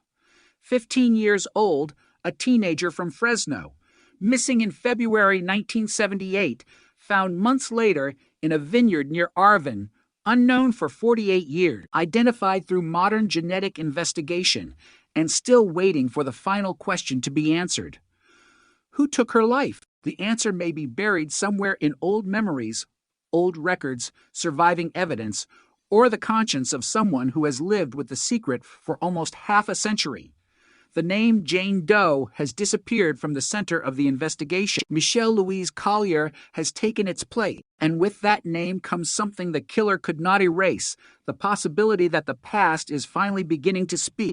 For decades, the case had been defined by an absence, no confirmed identity, no family connection, no clear path back to the girl's life. The remains found in the Arvin vineyard had become a permanent reminder that someone had died violently, but the person behind those remains remained unknown. Then Michelle Louise Collier was identified, and suddenly the absence became a history.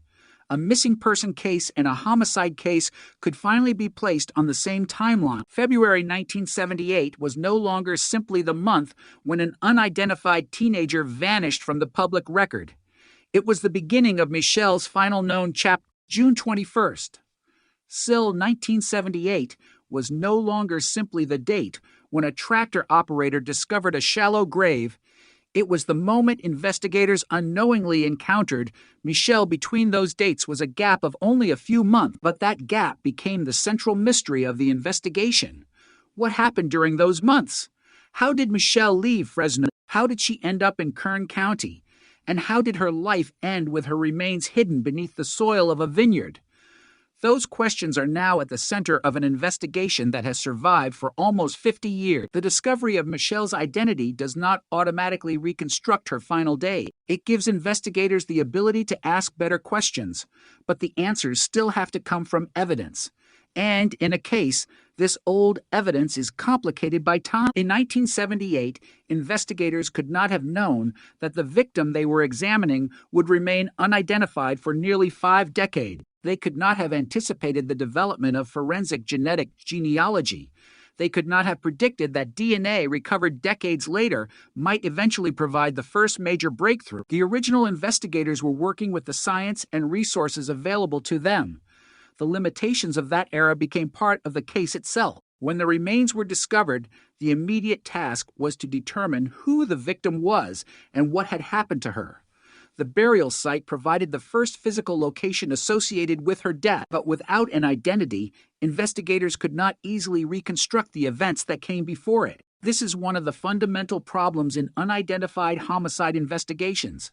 The victim's life is often the map that leads investigators to the killer. Friends, relatives, co-workers, neighbors, and acquaintances can provide information about the victim's movements and relationships. A missing person report can establish when someone was last seen. A photograph can trigger recognition. Personal belongings can provide clues. But if the victim has no name, those investigative doors remain closed. That is why the identification of Michelle was such a significant turning point. Suddenly, the investigation had a human history attached to it. Michelle was 15 years old. She was from Fresno. She disappeared in February 1978. Her remains were later found near Arvin. These facts could finally be connected, yet the investigators still faced the challenge of reconstructing a world that had disappeared. 48 years had passed. People had grown old. Some had died. Places had changed. Memories had faded. The teenager who disappeared in 1978 could no longer be questioned. The people around her at the time might remember only fragments, but fragments can sometimes become important when they are placed into the right timeline. A single memory may seem insignificant until investigators know exactly who they are looking for. The identification, therefore, created an opportunity to revisit information that had once seemed disconnected. When Michelle was still Jane Doe, investigators could only ask, "Who is this girl?" After the DNA identification, they could ask, what was happening in Michelle's life immediately before she disappeared? That is a far more focused question. It allows investigators to examine her known connections, her movements, and the circumstances of her disappearance. It also allows them to compare those details with the location where she was eventually found. The geography matters. Michelle disappeared from Fresno. Her remains were discovered near Arvin in Kern County. The distance between those places becomes part of the investigative puzzle. How she traveled from one location to the other is a question that may never be answered completely unless new evidence emerges. But investigators can now consider the question in relation to a specific person rather than an unknown victim. That distinction can change the value of old information. A person who remembered seeing Michelle in 1978 may have never known that the Jane Doe case involved her. A witness who heard about an unidentified teenager might have assumed the victim was someone else. Now the cases are connected. The identity creates a bridge between memories that may have remained separate for decades. There is also another important factor. Michelle's family had spent decades without knowing where she was. The identification gives them an answer, but it also demonstrates how much time was lost. For almost half a century, they could not visit a known grave. They could not know what had happened. They could not fully understand whether Michelle had been taken somewhere, whether she had left voluntarily, or whether something terrible had happened to her.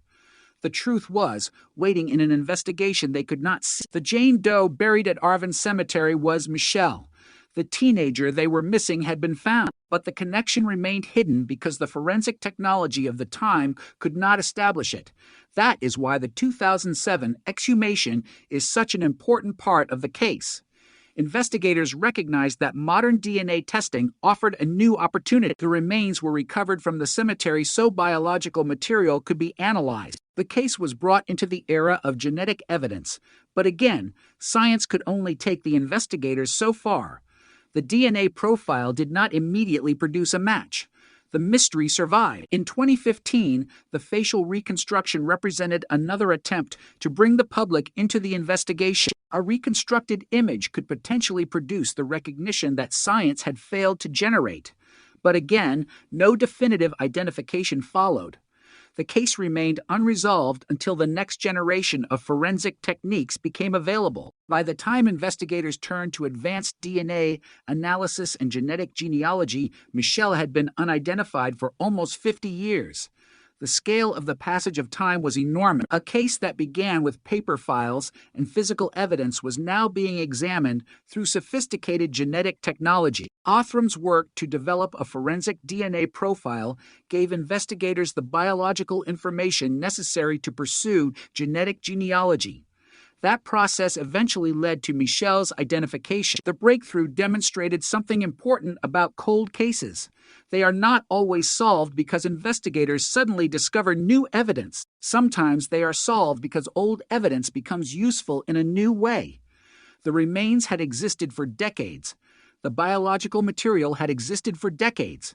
The investigation itself had existed for decades. What changed was the ability to interpret those materials. The DNA did not appear in 2026. It had been there all along. What changed was the science capable of turning it into a lead. That is one of the most extraordinary aspects of Michelle's case. The passage of time did not destroy the evidence completely. Instead, it created a situation in which future technology could eventually unlock information that the original investigators could not access. The same evidence that once produced silence could now produce a name. But the identification also creates a warning. DNA can identify a person, but it does not necessarily tell the entire story of a crime. The genetic profile could lead investigators to Michelle, but the circumstances surrounding her death still require separate investigation. That distinction is critical. The scientific breakthrough solved the identity problem. It did not solve the homicide. The killer remains unidentified publicly.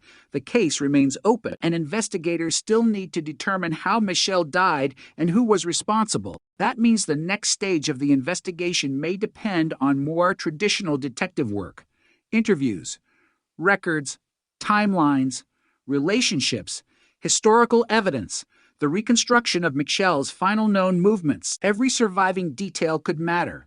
Cold cases are often solved through combinations of old and new technique. DNA can open the door, but investigators still have to walk through it. Michelle's case now stands at that doorway. For nearly 50 years, investigators were trying to identify the girl in the grave. Now they know. That changes the emotional center of the case as well. Jane Doe was a mystery. Michelle is a person. Her name can be spoken. Her family can remember her. Her life can be reconstructed. Her disappearance can be examined not simply as an unexplained event, but as something that happened to a specific 15-year-old girl. The case now has a victim whose story can be told, and that makes the unresolved questions even more painful. Somewhere in the history of February 1978, there may be a detail that has never been understood. Somewhere there may be a witness who remembers something differently today than they did decades ago. Somewhere there may be a record that was overlooked. Somewhere there may be someone who knows more than they have ever admitted. The person responsible for Michelle's death may have believed that the passage of time would make the crime impossible to solve. For almost 50 years, it seemed that way. But the identification of Michelle proved that time does not always win. Technology changed the balance. The evidence survived. The victim's identity returned, and now the investigation has another chance. Not a guarantee, not a promise of an immediate arrest, but a chance. Michelle's name has been recovered from the silence. Her story has been separated from the label Jane Doe. The grave has a name, the family has an answer, and the case has a new question written across it in unmistakable terms. Who killed Michelle Louise Collier? Nearly half a century ago, someone knew the answer. Today, investigators are still searching for the evidence that can finally make that secret speak. The discovery of Michelle Louise Collier's identity did something that no photograph, no reconstruction, and no earlier DNA search had been able to accomplish. It turned an unidentified homicide into a case with a known victim, a known family, and a documented disappearance. But that breakthrough also exposed the enormous amount of history that had been lost during the decades when Michelle was known only as Jane Doe. In a modern investigation, the first hours after a disappearance can be critical. Phones can be checked, security footage can be preserved, messages can be examined, financial transactions can establish movements, witnesses can be interviewed while memories are fresh. Vehicles can be located, digital records can create a timeline almost minute by minute. None of that existed when Michelle disappeared in February 1978. Investigators were working in an era when information moved slowly and records were largely physical. A teenager could vanish, and the trail could become cold long before investigators had enough information to understand what had happened. Michelle's disappearance became exactly that kind of mystery. She was gone. And then months later, a teenage girl's remains were discovered in a shallow grave near Arvin.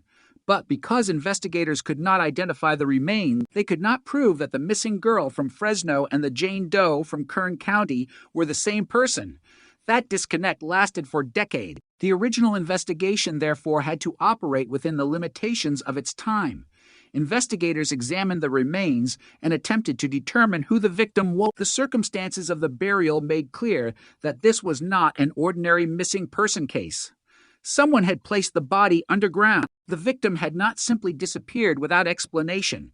She had become the center of a homicide investigation. But the investigation was missing the one thing that could have opened countless doors: her identity. The remains were eventually buried at Arvin Cemetery. For years, the unidentified teenager existed in the records as a case without a name. The grave became a physical marker of an unanswered question.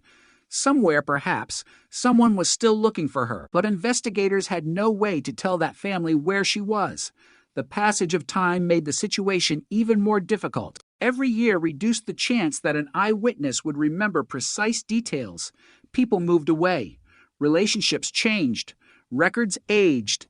Investigators retired. Yet the case did not completely disappear. The remains were preserved, and the possibility of future identification remained. In 2007, investigators returned to that possibility. Nearly 30 years after the discovery, they exhumed the remains to obtain biological material for DNA testing. This was a major turning point in the history of the case. Even though it did not immediately produce the answer, the science of forensic DNA had advanced dramatically since 1978. Investigators could now create a genetic profile from evidence that earlier detectives could never have used in the same way. The remains were tested, and the profile was submitted to the California Department of Justice, but the database did not provide a direct identification. The result was frustrating but important. Investigators now had a biological profile belonging to the victim. They still did not have her name. It was another reminder that technology is only as useful as the information available for comparison. A DNA profile can be extraordinarily precise, but if there is no known relative or matching profile, the victim can remain unidentified. The Jane Doe case survived. Then came the 2015 facial reconstruction. The reconstructed face gave the public another opportunity to recognize the victim. It was an attempt to put humanity back into a case that had been reduced to skeletal remains and investigative records. A face could be remembered. A face could be compared with old photographs. A face could trigger a memory that a description could not. Yet again, the case did not immediately break. Michelle remained unidentified. The years continued to pass, but forensic science continued moving forward. Genetic genealogy became increasingly important in cold case investigations involving unidentified victims. Traditional DNA databases depend heavily on known profiles. If a victim has no close relative in the database, a search may return nothing. Genetic genealogy works differently. It can reveal biological relationships that may extend across branches of a family tree. Investigators can then use genealogical research to determine where the victim might fit. This method created a new possibility for Michelle's case. The biological evidence had already survived decades. Now investigators had a way to search for family connections that earlier investigators could not have imagined. In 2025, the case entered this new phase. Advanced testing was pursued, and Othram worked with the genetic evidence to develop a profile suitable for investigative genetic genealogy. The Kern County Sheriff's Office and California Department of Justice were involved in the renewed investigation. The work was not simply about producing a DNA result. It required interpretation. It required researchers to follow genetic connections and determine which family relationships could potentially lead to the unidentified teenager. Every branch of a family tree could create new possibilities. Every possibility had to be tested against the known fact. The process eventually led to Michelle Louise Collier, a 15-year-old girl from Fresno, a teenager who had disappeared in February 1978, a young victim whose remains were discovered near Arvin months later. The identification was announced in 2026, almost 48 years after her remains were found. The discovery closed one of the oldest unanswered questions in the case, but it also changed the emotional meaning of the investigation. For decades, Michelle's family did not know where she was. The possibility of finding her remained open. The identification removed that uncertainty permanently. The missing girl had been found. She had been found decades earlier. She had simply been buried under another name.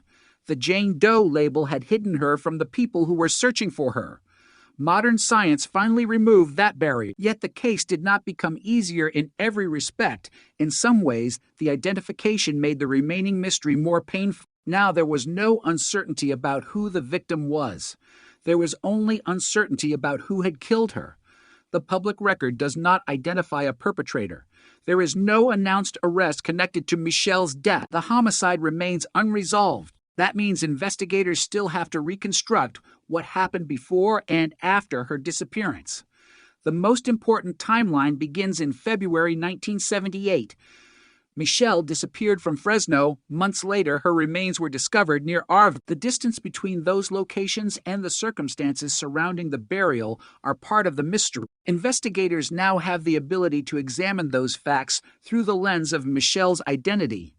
The question becomes more precise. Who was around Michelle before she disappeared? What relationships did she have? Where was she expected to be? What did people remember about her final days? Did anyone see her after she was reported missing? Did anyone know she had traveled toward Kern County? Did someone know where she was buried? Those questions may have been impossible to ask effectively while the victim was unidentified. Now they can be asked directly. But time has created a second problem. A witness who was 20 years old in 1978 would now be approaching 70. Someone who was 30 would now be approaching 80. Others may no longer be alive. The investigators who originally handled the case are no longer working it. The people who first examined the grave may have retired decades ago. The world surrounding the crime has changed. The vineyard may look different. Roads may have changed. Buildings may have disappeared. Yet the evidence that remains can still matter. A cold case does not necessarily become impossible with age. Sometimes the passage of time allows technology to catch up with preserved evidence. Michelle's identification is proof of that. The DNA that ultimately helped identify her was connected to a case that began before modern DNA profiling became a routine investigative tool. Her remains had survived. The biological evidence had survived. The case file had survived. And when the right technology became available, investigators could return to it. This is what makes cold cases so unusual. They can appear completely dormant while remaining scientifically active. An investigation may seem frozen to the outside world, but evidence can wait. Technology can change. Databases can expand. New forensic techniques can emerge. A case that once had no path forward can suddenly acquire one. Michelle's identity demonstrates that possibility, but identification is only one stage of justice. Knowing the victim does not automatically reveal the killer. DNA genealogy can establish who someone is related to, but it does not by itself tell investigators who committed a homicide. The remaining investigation requires evidence connecting a person to Michelle's death. That could involve forensic evidence, historical records, witness information, admissions, or other investigative findings. Nothing should be assumed before it is proven. The unanswered questions must remain unanswered until evidence resolves them. That is especially important in a case where almost 5 decades have passed. Speculation can easily become mistaken for fact. A name appearing somewhere in a family tree is not the same as identifying a murderer. A person who knew Michelle is not automatically a suspect. A location connected to the case does not automatically reveal who was responsible. The investigation must separate possibility from proof. Michelle's story now demands exactly that kind of careful reconstruction.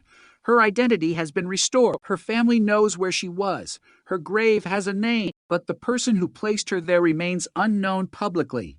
Somewhere in the surviving history of 1978 may be the key. It may be buried inside an old report.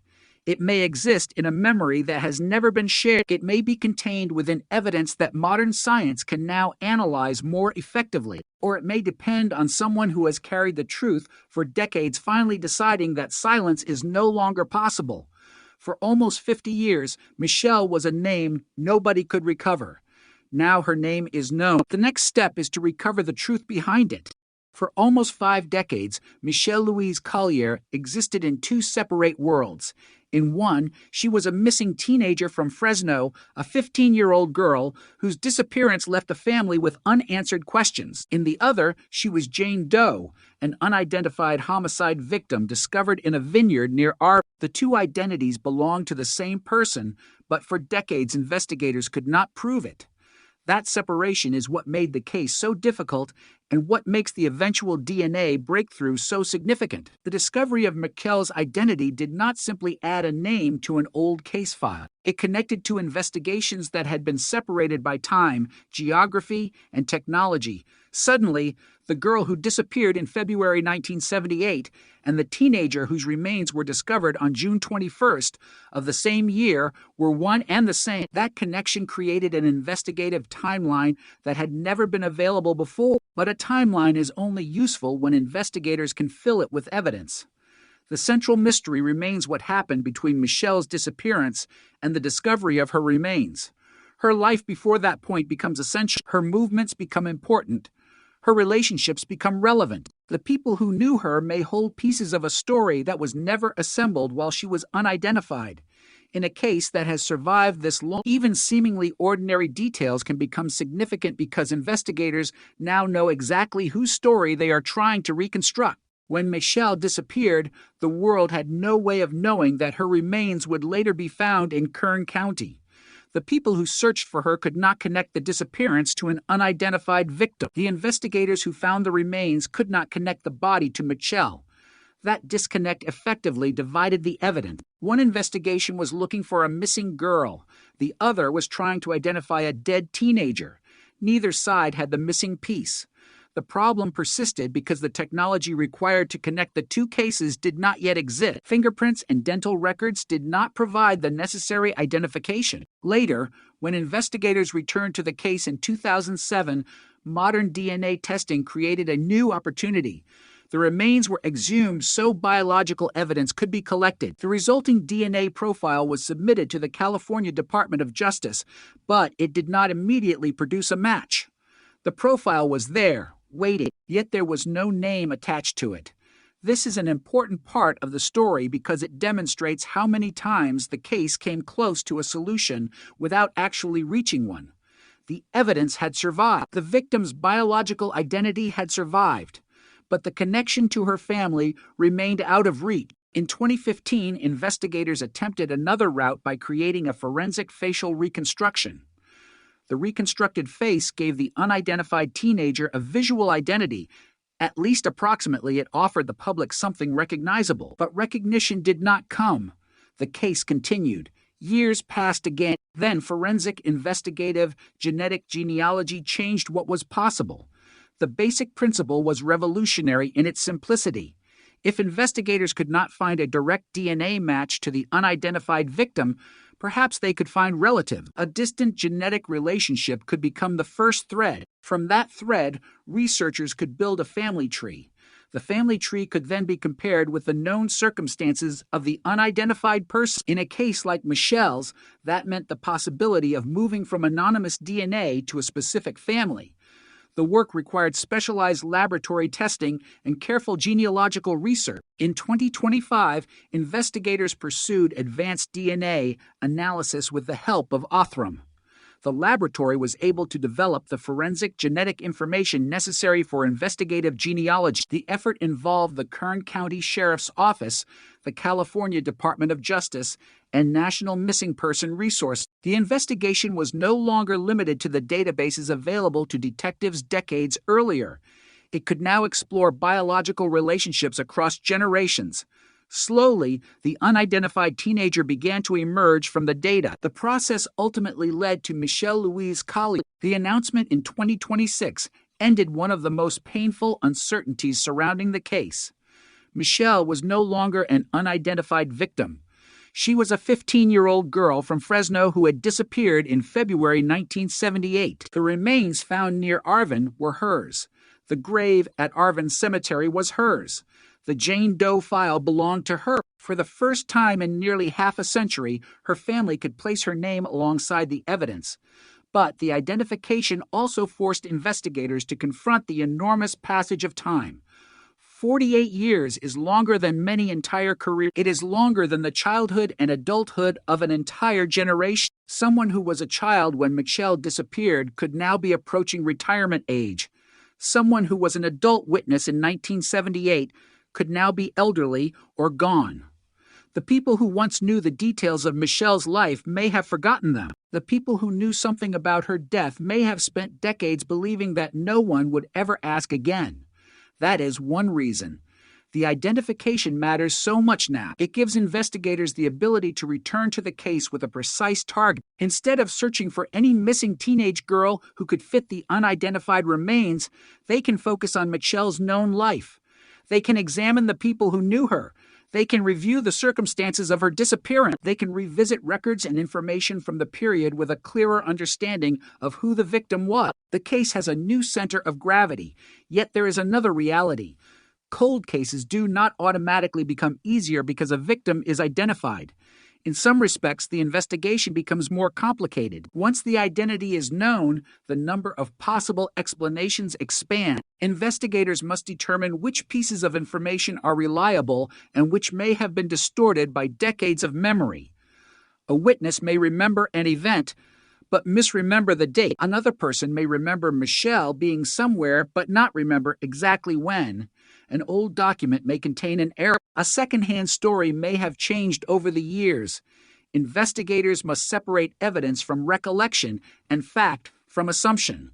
The goal is not simply to construct a compelling story. It is to reconstruct what can actually be proven. That distinction becomes especially important because Michelle's case remains unresolved. No publicly announced suspect has been identified as her killer. No arrest has ended the investigation. The identity breakthrough, therefore, cannot be mistaken for a murder solution. Michelle has been identified, but justice has not yet been completed. Her family has received an answer about what happened to their missing teenager, but they still lack the answer to the most important question. Who was responsible? That question may require a different kind of breakthrough. The genetic genealogy that identified Michelle may eventually help generate investigative leads, but identifying the victim and identifying the perpetrator are two separate tasks. Investigators may need to examine historical evidence, surviving forensic material, witness accounts, and records from 1978. They may need to identify people who were connected to Michelle or the location where she was found.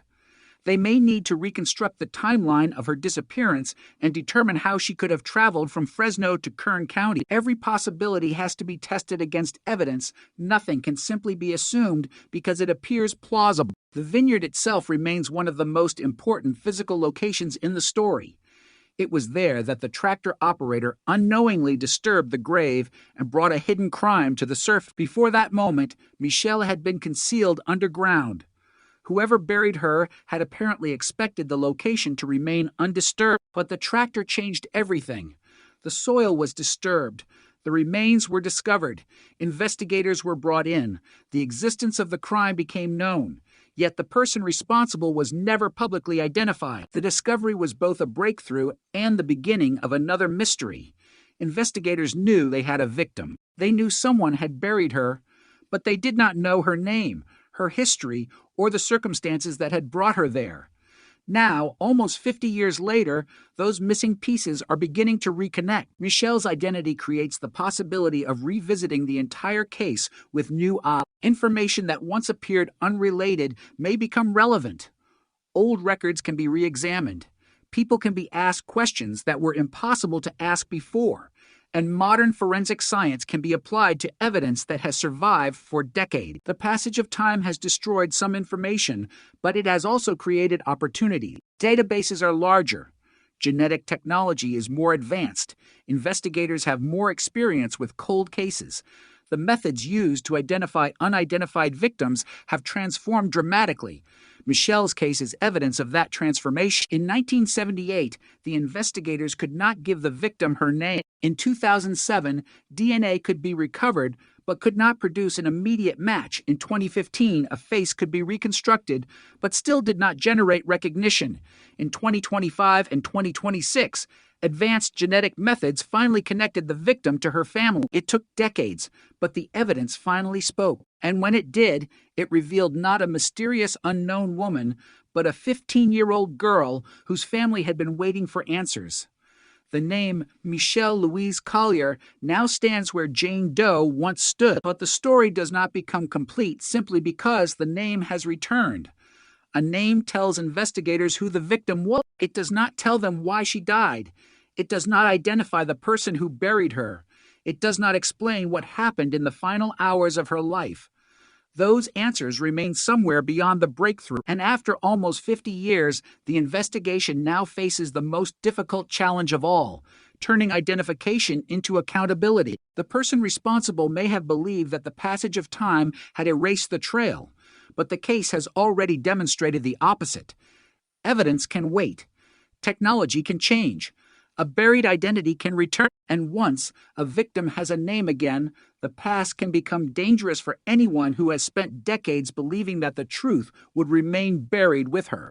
The case of Michelle Louise Collier had spent decades trapped between two realities.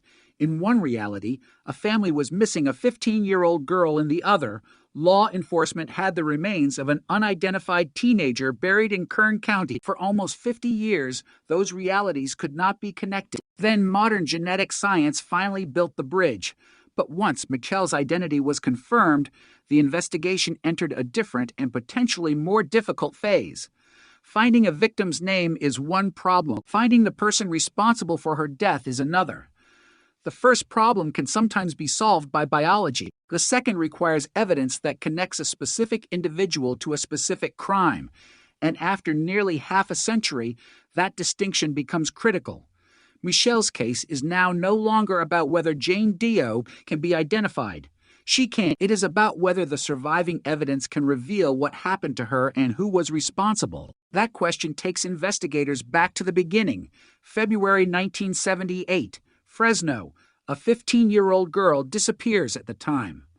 There was no way for investigators to know that months later, human remains would be found in a vineyard near Arvin. There was no way to know that the victim would remain unidentified for decades. There was no way to know that DNA technology would eventually transform the investigation. The disappearance would have been investigated using the tools of the time: interviews, physical records, missing person information, witness accounts. Investigators would have tried to establish where Michelle had been and when she was last seen. But without a body identified as Michelle, the investigation could not be fully connected to the later homicide discovery. That separation may have had enormous consequences. When investigators found the remains on June 21st, SIL 1978, they were dealing with an unidentified young female. They did not know that a 15-year-old from Fresno had disappeared months earlier. The missing person investigation and the unidentified remains investigation, therefore, developed separately. The connection existed only in reality. On paper, it did not.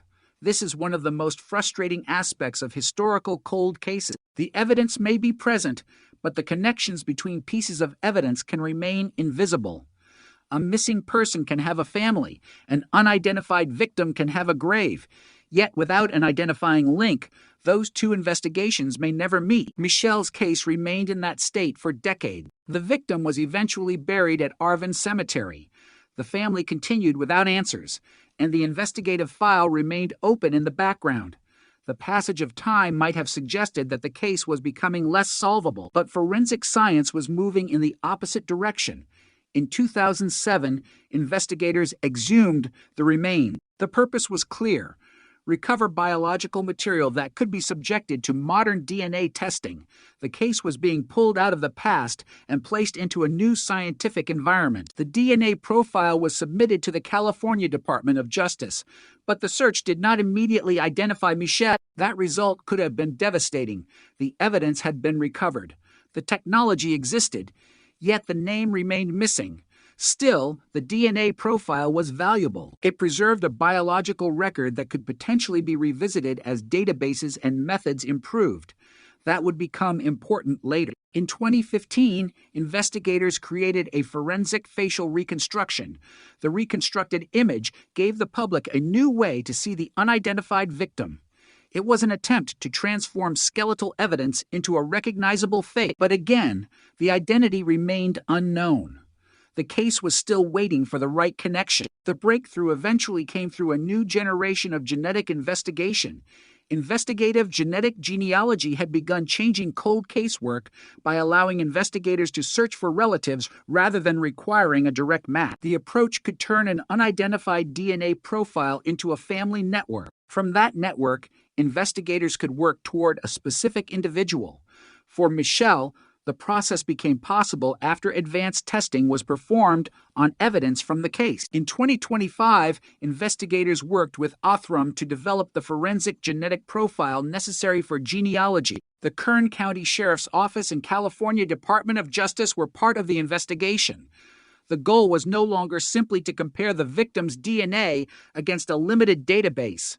The goal was to uncover family connection. The genetic information could reveal biological relationships. Those relationships could then be researched through genealogical records. A family tree could be constructed. Potential identities could be evaluated.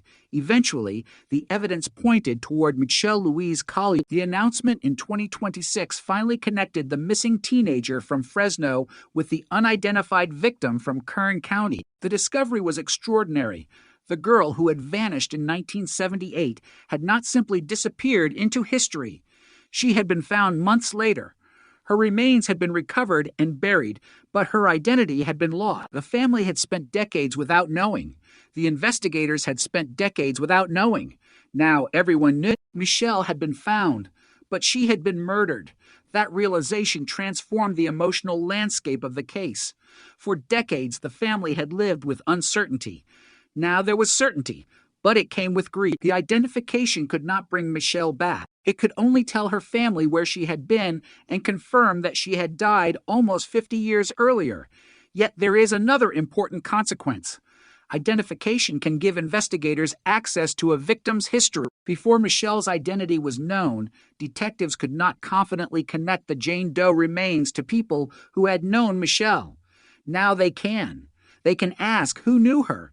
They can examine the circumstances of her disappearance. They can reconstruct the timeline surrounding February 1978. They can potentially revisit people and places that were previously outside the unidentified victim investigation. The case now has a direction, but the direction is not the same as an answer. Investigators still need to determine what happened between Michelle's disappearance and the discovery of her remains. The public record does not provide a complete account of those events.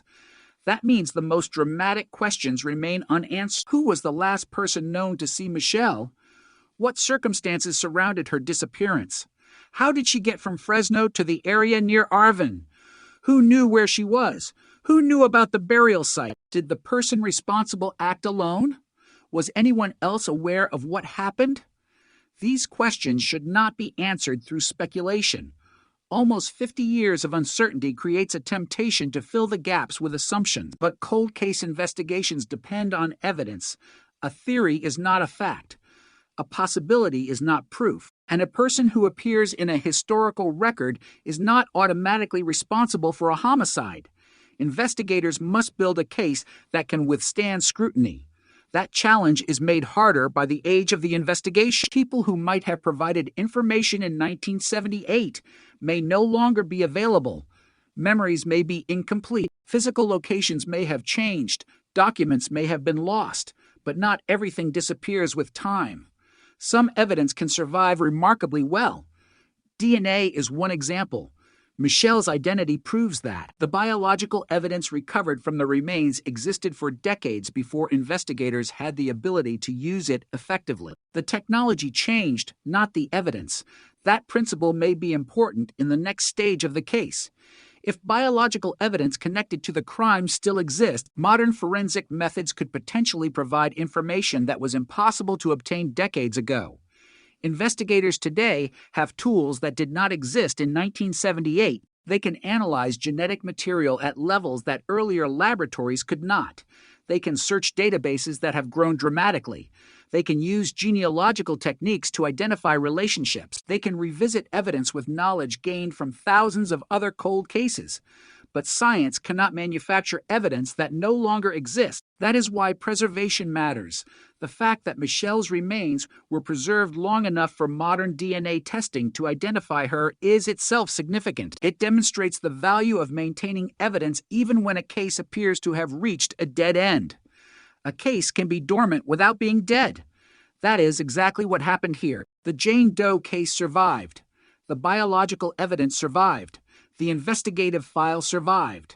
Eventually, the science caught up. Now investigators face a new task, determining whether the same evidence or other surviving evidence can help identify Michelle's killer. The answer is unknown. There is no publicly announced perpetrator. There is no known arrest. There is no confirmed resolution of the homicide.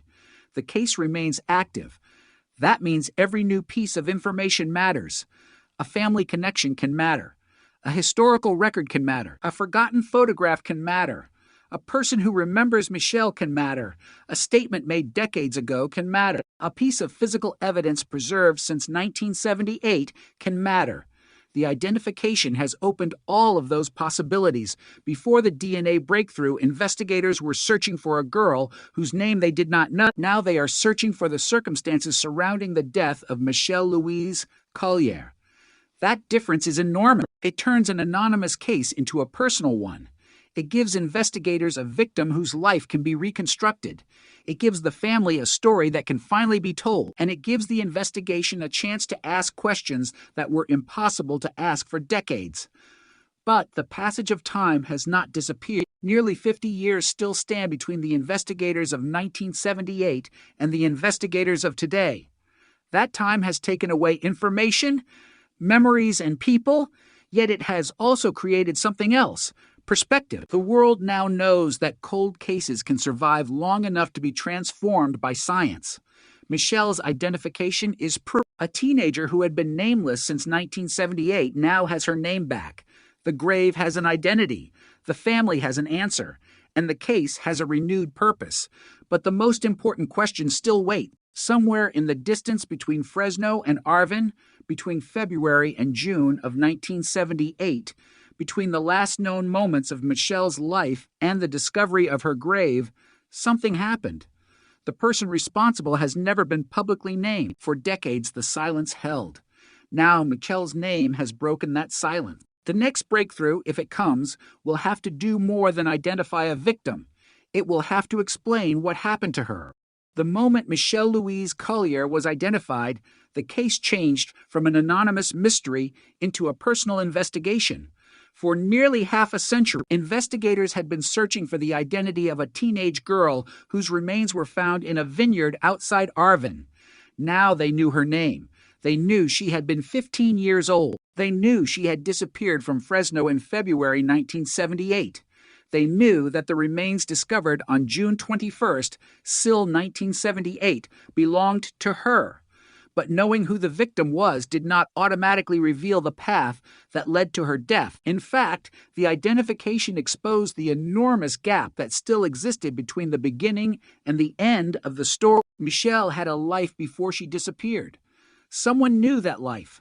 Someone knew her relationships, her routines, the people around her, and perhaps the circumstances surrounding her final day. Those details had been separated from the homicide investigation for decades because investigators did not know the victim was Michelle. Now those details could become evidence.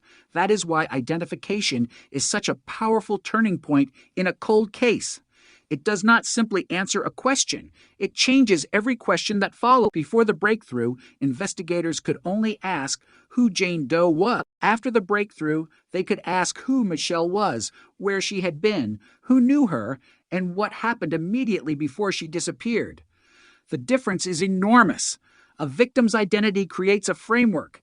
It creates relationship. It creates dates, places, memories, and records that can potentially be examined. But nearly 50 years had passed since Michelle disappeared. That passage of time created an extraordinary challenge. The investigators of 2026 were not standing in the same world as the investigators of 1978. The landscape had changed. Technology had changed. People had changed. Some of the people who knew Michelle may no longer be alive. Others may have forgotten details they once considered unforgettable, and some memories may have been altered by decades of distance. Yet the disappearance itself remained fixed in time. Michelle was 15 when she vanished. Her remains were discovered months later. Those facts cannot change. The challenge is reconstructing everything between them. In 1978, investigators did not have the technological tools available today. There were no mobile phone records, no digital photographs with embedded timestamp, no internet searches that could instantly reveal connections, no social media history, no massive genealogical databases. Information had to be collected manually. Interviews were conducted in person. Records had to be requested and physically reviewed. Evidence had to be preserved carefully because there was no guarantee that future technology would be able to recover information from it. When the remains were discovered near Arvin, investigators could document the scene, recover evidence, and attempt to identify the victim. But the lack of a name placed a severe limitation on the investigation. They could not simply contact Michelle's family because they did not know which family to contact. They could not ask her friends what she had been doing before her disappearance. They could not compare the victim's circumstances with a specific missing person report. They had a homicide victim without a biography. That problem lasted for decades. In 2007, investigators attempted to break the deadlock by exhuming the remains and obtaining DNA. The effort produced a genetic profile, but not a direct identification. The evidence had spoken, but the database could not translate it into a name. In 2015, the facial reconstruction provided another potential path. The reconstructed face offered the public an opportunity to recognize the teenager. But again, the answer remained out of reach. Then the science of genetic genealogy opened another door. By examining genetic relationships rather than simply searching for a direct match, investigators could potentially identify relatives of the unknown victim. A family tree could become the map. A distant relative could provide the first connection. Genealogical research could narrow the possibilities until investigators reached a specific identity. In 2025, advanced DNA work with Othram helped create the profile necessary for that process. The Kern County Sheriff's Office and California Department of Justice continued the effort. The investigation eventually led to Michelle. In 2026, the teenager once known only as Jane Doe was identified as Michelle Louise Collier. The news was a breakthrough, but it was also a reminder of what the family had lost. Michelle had been missing for almost 50 years. Her loved ones had lived through decades of uncertainty without knowing that she had already been found. The remains discovered in 1978 were not some unknown person who had appeared from nowhere. They were Michelle. The answer had existed in the evidence for decades. It simply could not be connected to her family. That fact makes the identification especially haunting. Imagine the possibility that the family could have driven past the area where Michelle was buried without ever knowing. Imagine the photograph of an unidentified teenager existing somewhere in an old case file while the people who loved her were still asking where she had gone. Imagine investigators possessing her remains, but not her name. The tragedy was not only that Michelle had died, it was that her identity had been lost along with her life. Modern DNA finally restored it, but the case now faces the most difficult stage. Identification tells investigators who the victim was. It does not prove who killed her. The homicide remains unresolved publicly. There is no announced perpetrator. No arrest has been reported. No court has established responsibility. That means the investigation must now move beyond identification and into reconstruction. What happened to Michelle before she disappeared? What circumstances led her away from Fresno? What happened after she vanished? How did her remains reach the vineyard? Who had access to the burial location? Are not questions that can be answered by DNA alone. They require a complete investigative picture. That picture may have to be assembled from pieces scattered across nearly 5 decades. Old reports may contain information that was never connected to the Jane Doe case. People who knew Michelle may remember details that were never included in the original investigation. A missing person report may contain clues that investigators could not appreciate without knowing the victim had been found. A location mentioned in an old document could become significant when compared with the place where her remains were discovered. The identification gives investigators a reason to look again, and looking again is often where cold cases begin to change. But investigators must also be careful. The passage of time can make speculation feel like evidence. A name in an old report may appear suspicious without actually being connected to the crime. A person who knew Michelle may become interesting to investigators without being a suspect. A location may appear significant simply because it is geographically close to the discovery site. None of those things establish guilt. A cold case investigation must distinguish between leads and proof. That is particularly important when the case is nearly 50 years old. The people involved cannot necessarily be confronted with fresh memories or modern evidence. Investigators have to work with what survived. The biological evidence that survived from Michelle's remains is one of the most important examples. The DNA did not solve the entire case, but it proved that old evidence can remain valuable. The same principle applies to other evidence. Something overlooked in 1978 might have greater significance today because investigators now understand how to interpret it. Something that could not be tested in 1978 might now be testable. A biological sample that once produced no result might be re-examined using newer methods. A record that once existed only on paper might now be searchable in digital archives. The investigation is therefore not necessarily limited to the tools of 1978. It can use the knowledge of 2026 to reconsider the evidence of 1978. That is what makes the case different now. For decades, the central problem was identity. Investigators could not move fully into the victim's history because they did not know who she was. That barrier has been removed. Michelle's identity creates an investigative foundation. Her family history can be documented. Her disappearance can be reconstructed. The people around her can be identified. The timeline can be rebuilt. The investigation can ask questions that were impossible to ask before. And that process may reveal something that was hidden in plain sight. Perhaps someone remembers seeing Michelle in the days before she disappeared. Perhaps someone remembers a vehicle. Perhaps someone remembers a conversation. Perhaps an old acquaintance has information that was never considered relevant. Perhaps there is evidence preserved from the original investigation that can now be examined using modern forensic techniques. Or perhaps the breakthrough will come from someone who has carried knowledge of the crime for decades. Cold cases sometimes depend on the passage of time in unexpected ways. People change. Relationships change. Secrets become heavier.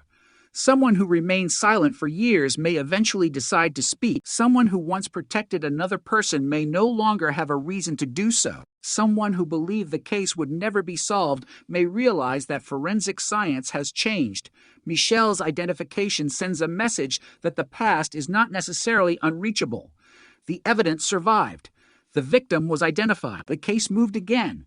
That alone changes the psychological landscape surrounding an unsolved homicide. The person responsible, if still alive, may know that investigators are now looking at the case through a completely different lens.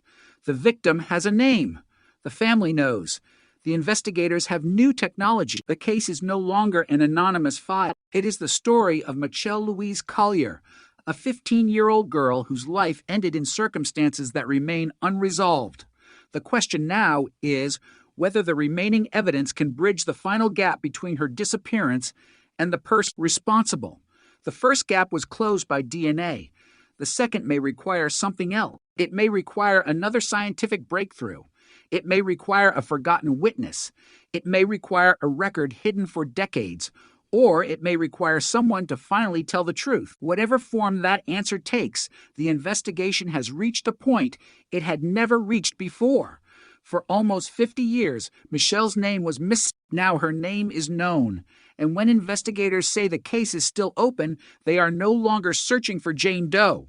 They are searching for the person who killed Michelle Louise Collier. The identification of Michelle Louise Collier solved a mystery that had survived almost 50 years.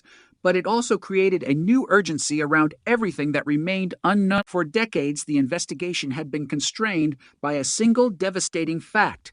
Nobody knew who the victim was. Now that barrier had disappeared, the teenager buried at Arvin Cemetery had a name. She had a family. She had a documented life in Fresno. She had a disappearance that could be placed against the discovery of her remains. And with that information, investigators could finally begin rebuilding the story from the victim outward. That process is at the heart of any cold case investigation. The victim is not simply the person found at the end of the story. The victim is often the key to everything that happened before the crime. Who knew her? Where did she spend time? Who did she trust? Who might have had access to her? What circumstances surrounded her disappearance? These questions become more important now because Michelle was only 15 years old when she vanished. The circumstances of a teenager's disappearance can involve a complex network of family, friends, acquaintances, and people encountered through everyday life. In 1978, investigators would have relied heavily on people remembering what they had seen and heard. Today, investigators have the ability to supplement those memories with modern forensic techniques, but the historical record still matters. Michelle's identification gives investigators a reason to return to that record. The case can now be examined with knowledge that was unavailable to detectives at the time. The missing teenager from Fresno and the unidentified victim from Kern County are no longer separate mysteries.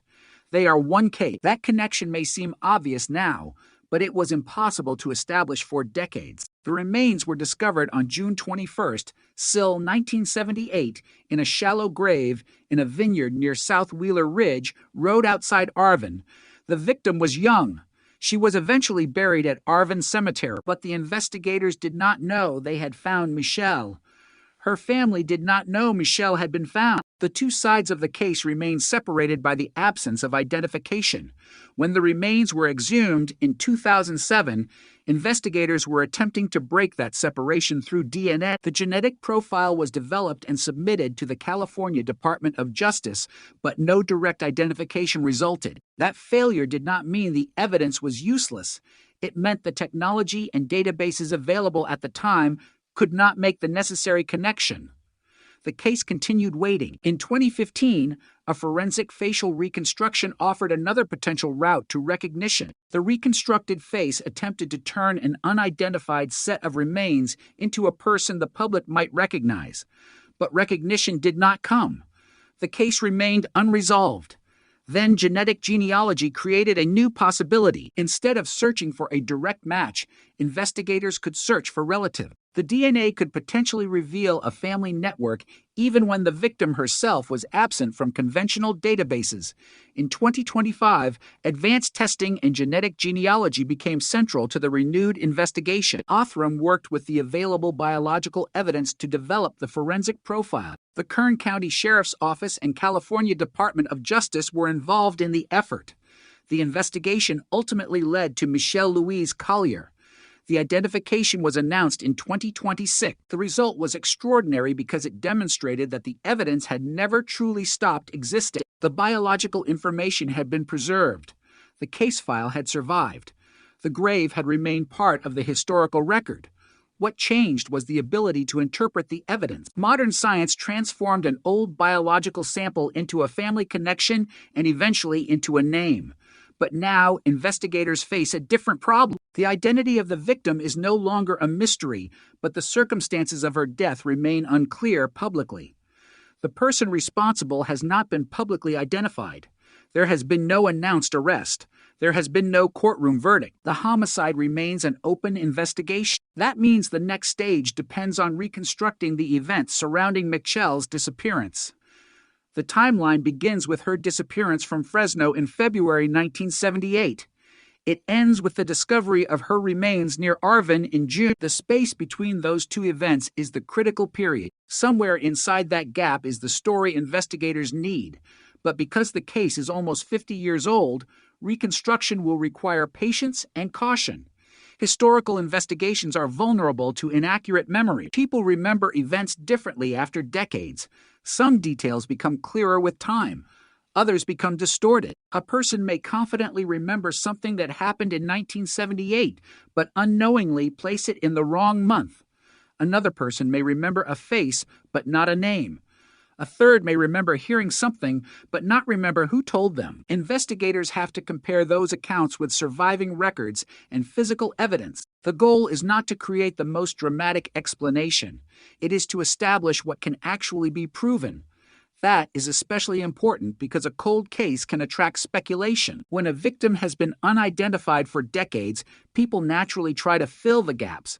But theories are not evidence. Suspicion is not proof. A person being connected to Michelle does not make that person responsible for her death. The investigation must remain grounded in facts.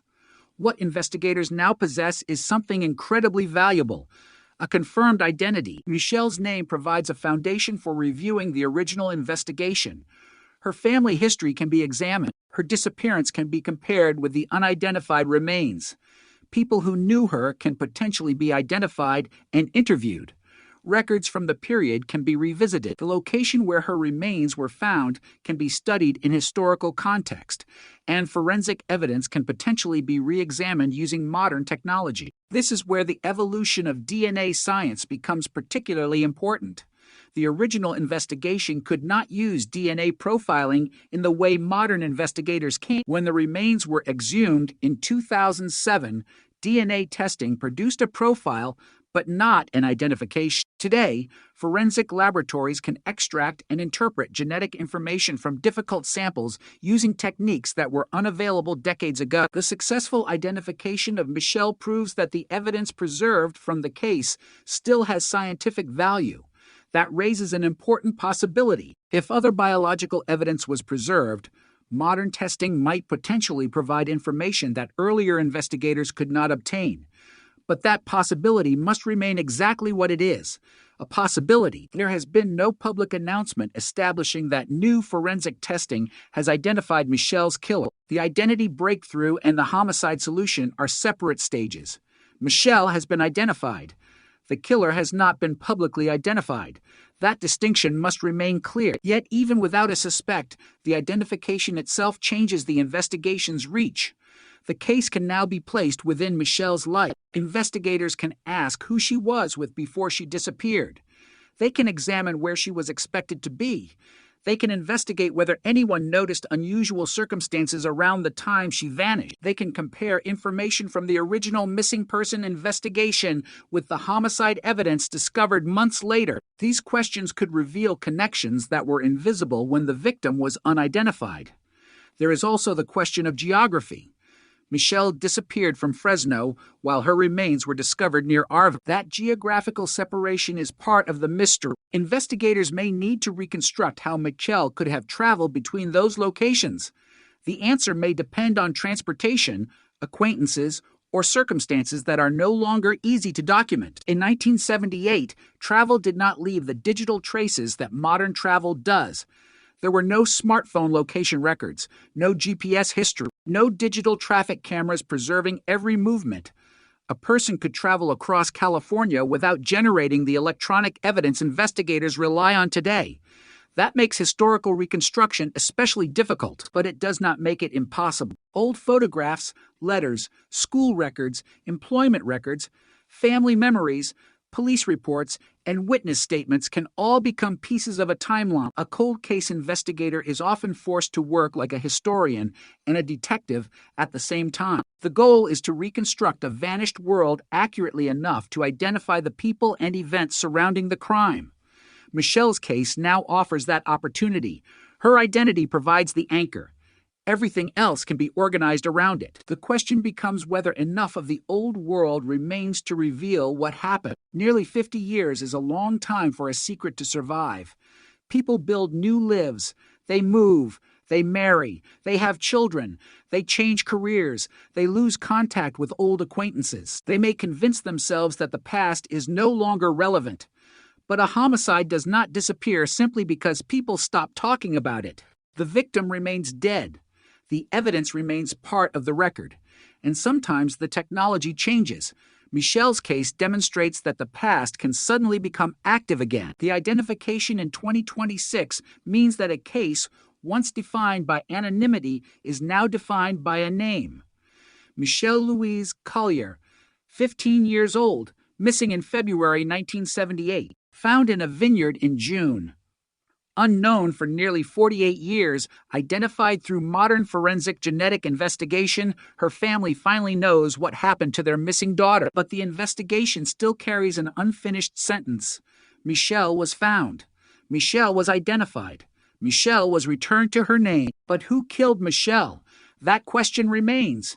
And after decades of silence, the people who may know the answer are living in a world where DNA can expose identities that once seemed impossible to recover. The technology that found Michelle has already changed the case once. The question is whether another piece of evidence can change it again. There is a moment in every cold case when the investigation stops being a search through the past and becomes a confrontation with it. For Michelle Louise Collier, that moment came when science finally restored the name that had been missing from the case for nearly 5 decades. The teenager buried in Arvin Cemetery was no longer Jane Doe. She was Michelle, 15 years old when she disappeared. A real person with a family, a history, and a life that had been interrupted in 1978. But identification also changed the meaning of every unanswered question. Before the DNA breakthrough, investigators were trying to determine who the victim was. After the breakthrough, they could finally ask what happened to Michelle. Those are very different questions.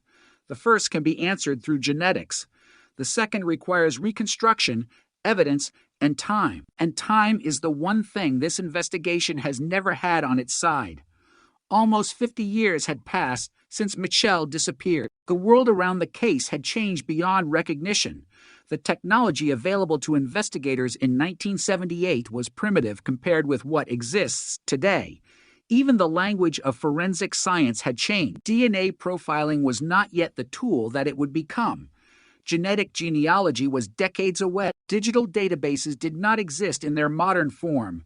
The investigation had been forced to survive in a world of paper records, physical photographs, handwritten notes, telephone calls, and memory. That reality matters because the first investigation could only follow the evidence it had. When Michelle's remains were discovered in a vineyard near Arvin on June 21st, SIL 1978, investigators had to start with an unknown victim. They knew they were dealing with a young female whose remains had been buried, but they did not know her name. They did not know that a 15-year-old girl from Fresno had disappeared months earlier. They could not connect the two cases. The missing girl and the unidentified victim existed in separate investigative worlds. That separation may be one of the most important facts in understanding why the case remained unsolved for so long. The investigators were not ignoring Michelle. They simply did not know they had found her. The remains were eventually buried at Arvin Cemetery, where the unidentified teenager remained for decades. But the case was never completely forgotten. In 2007, investigators returned to the remains. They exhumed the body and collected biological material for DNA analysis. It was a significant attempt to use modern science to break through an old mystery. A DNA profile was developed and submitted to the California Department of Justice. Yet the search did not immediately produce Michelle's identity. The technology had provided investigators with a genetic fingerprint, but there was no direct match. The case remained open. In 2015, investigators tried another approach. A forensic facial reconstruction was created, giving the public a visual representation of the unidentified teenager. It was another attempt to put a face to the unknown victim, but again, the breakthrough did not come. The case continued to wait. Then the science evolved again. Investigative genetic genealogy created a new method for unidentified remains cases. Instead of relying entirely on direct database matches, investigators could examine genetic relationships and search for distant relatives. A relative did not have to know the victim. The genetic connection could exist across generations. Genealogical research could then trace those relationships back through a family tree. It was a fundamentally different way of thinking about identification. The question was no longer simply, does this DNA match anyone? It became, who is this person's family? That change opened a new path for Michelle. In 2025, advanced DNA work was pursued with Othram, a forensic laboratory specializing in difficult DNA cases. The Kern County Sheriff's Office and the California Department of Justice continued the investigation. The goal was to extract and interpret the genetic information that had survived from the remains. Eventually, the evidence pointed toward Michelle Louise Collier. In 2026, the identification was confirmed. The discovery was remarkable because the evidence had been waiting for decades. Michelle's biological identity had been preserved, even though her personal identity had been lost. The DNA did not suddenly appear. It had been there all along. What changed was the technology capable of reading it. That distinction is at the heart of modern cold case investigation. The passage of time does not always destroy evidence. Sometimes it simply places evidence beyond the reach of the technology available at the time. Then science catches up. Michelle's case is a powerful example of that principle, but now the investigation must confront a much harder problem. A victim can be identified through biology. A killer must be connected through evidence. That requires more than a genetic family tree. It requires a sequence of events that can withstand scrutiny. It requires investigators to determine what happened to Michelle, who was involved, and whether physical or testimonial evidence can establish responsibility. The public record does not currently identify a perpetrator. There is no publicly announced arrest that resolves Michelle's homicide. Her killer remains unknown. That means the investigation is still unfinished, and the most important clues may now be hidden in the history surrounding Michelle's disappearance. Her identity allows investigators to revisit information that once seemed disconnected. The people who knew her can be identified. The circumstances of her disappearance can be reconstructed. Old reports can be reviewed with a new understanding of the victim. Information that once belonged only to a missing person case can now be compared with information from the unidentified remains investigation. This is where a cold case can suddenly become active again. One piece of information may have seemed meaningless in 1978 because investigators did not know the victim had been found. Another detail may have been recorded, but never connected to the homicide. A witness may have provided information without realizing its significance. A person who was interviewed decades ago may now remember a detail differently. Every possibility has to be evaluated carefully. The danger is that time can create false certainty. Human memory is not a recording device. After decades, people can remember events with confidence while unconsciously changing dates, locations, or sequences. Investigators therefore have to compare memories against documentary evidence and other independent information. They cannot simply accept the most compelling version of a story. The goal is accuracy, not drama.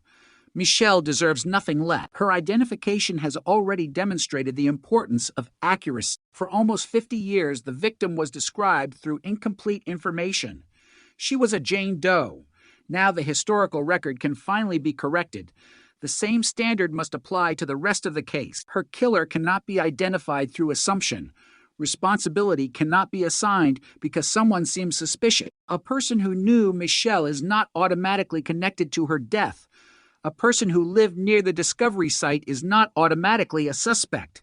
Every conclusion must be supported by evidence. That principle becomes even more important as public attention returns to the case. The identification of Michelle has the power to generate new information.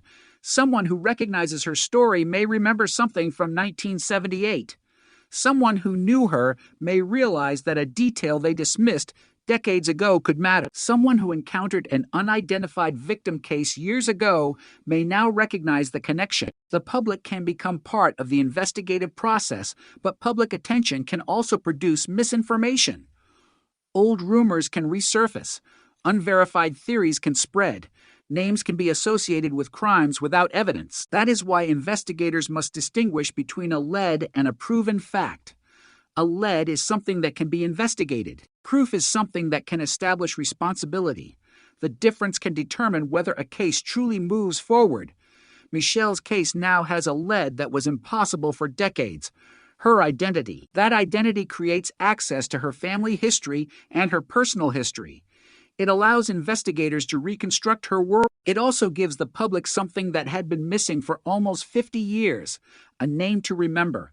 Michelle was not simply an unidentified teenager found in a vineyard. She was a 15-year-old girl whose disappearance created an unanswered wound in her family. The fact that her remains were discovered only months after she disappeared makes the story even more painful. She had been found, but nobody knew it was her. Her family was searching while her remains were already part of a homicide investigation. The connection remained invisible until modern DNA technology made it possible. Now the case has reached a new stage. The evidence can be viewed through Michelle's identity. Investigators can revisit the circumstances surrounding her disappearance. They can examine the historical record. They can consider whether surviving forensic evidence can be tested again. And they can search for people who may have information that was never known or never understood. The passage of time has created enormous obstacles, but it has also created a strange possibility. Someone who believed the case was permanently buried may now realize that the case has returned. The teenager who was once anonymous has a name again. Her family has answers that were unimaginable years ago. Investigators have technology that did not exist when she was killed, and the evidence that once seemed silent has already spoken once. It identified Michelle. The question is whether it can speak again, because the most important part of the case remains unresolved. Michelle's identity is no longer a mystery. Her death is. The person who placed her in that shallow grave has never been publicly identified. The reason she was killed remains unknown. The circumstances of her final days remain incomplete, and somewhere within the surviving evidence, the missing pieces may still exist. The case has already waited almost 50 years for one breakthrough. Now it is waiting for another. The difference is that this time investigators are not searching for Jane Doe. They know exactly who they are fighting to give justice to. Her name is Michelle Louise Collier, and after decades of silence, her story has finally returned to the center of the investigation. For nearly 50 years, the most important fact in the case was the one investigators could not establish: the identity of the victim. Everything else depended on it. The grave had been found. The remains had been recovered. The investigation had been opened, but without a name, the case could not fully connect to a family, a missing person report, or a known life. Now that Michelle Louise Collier has been identified, the investigation has crossed a line that once seemed impossible to reach. The unknown teenager has become a specific person. The unidentified remains have become the remains of a 15-year-old girl from Fresno, and the old case file now carries a name that had been missing for decades. But a name does not erase the passage of time. It does not restore the witnesses who may have disappeared from the record. It does not recreate the world of 1978. It does not automatically reveal who Michelle was with when her life came to an end. It simply gives investigators the starting point they never had before. That starting point is powerful because Michelle's identity creates a connection between her disappearance and the remains found months later. For decades, those two events existed separately. Now they form one continuous story. Michelle disappeared in February 1978. On June 21st of that year, the remains of an unidentified young female were discovered in a shallow grave near Arvin. The discovery was shocking enough on its own, but the later identification transformed its meaning completely. The girl in that grave was the teenager who had disappeared from Fresno. The discovery did not happen decades later. It happened in the same year. She vanished. The truth was physically present in the investigation almost from the beginning, but investigators could not recognize it. That is one of the most haunting realities of the case. Michelle was not lost because there was no evidence. She was lost because the available evidence could not be connected. The remains existed. The grave existed. The missing person case existed. What was missing was the bridge between them. That bridge eventually came through DNA, but the road to that breakthrough was long. In 2007, investigators exhumed Michelle's remains to obtain biological material for testing. The decision demonstrated that the case had not been forgotten. Modern forensic science was being brought into an investigation that had begun before DNA profiling had become a standard tool in criminal investigation. The testing produced a genetic profile, but the profile did not immediately identify the victim. It was another moment when science could provide information, but not yet provide the answer. In 2015, investigators attempted another method by creating a forensic facial reconstruction. The reconstructed face gave the unidentified teenager a visual identity that could potentially be recognized by someone who remembered her. But the hoped-for recognition did not come.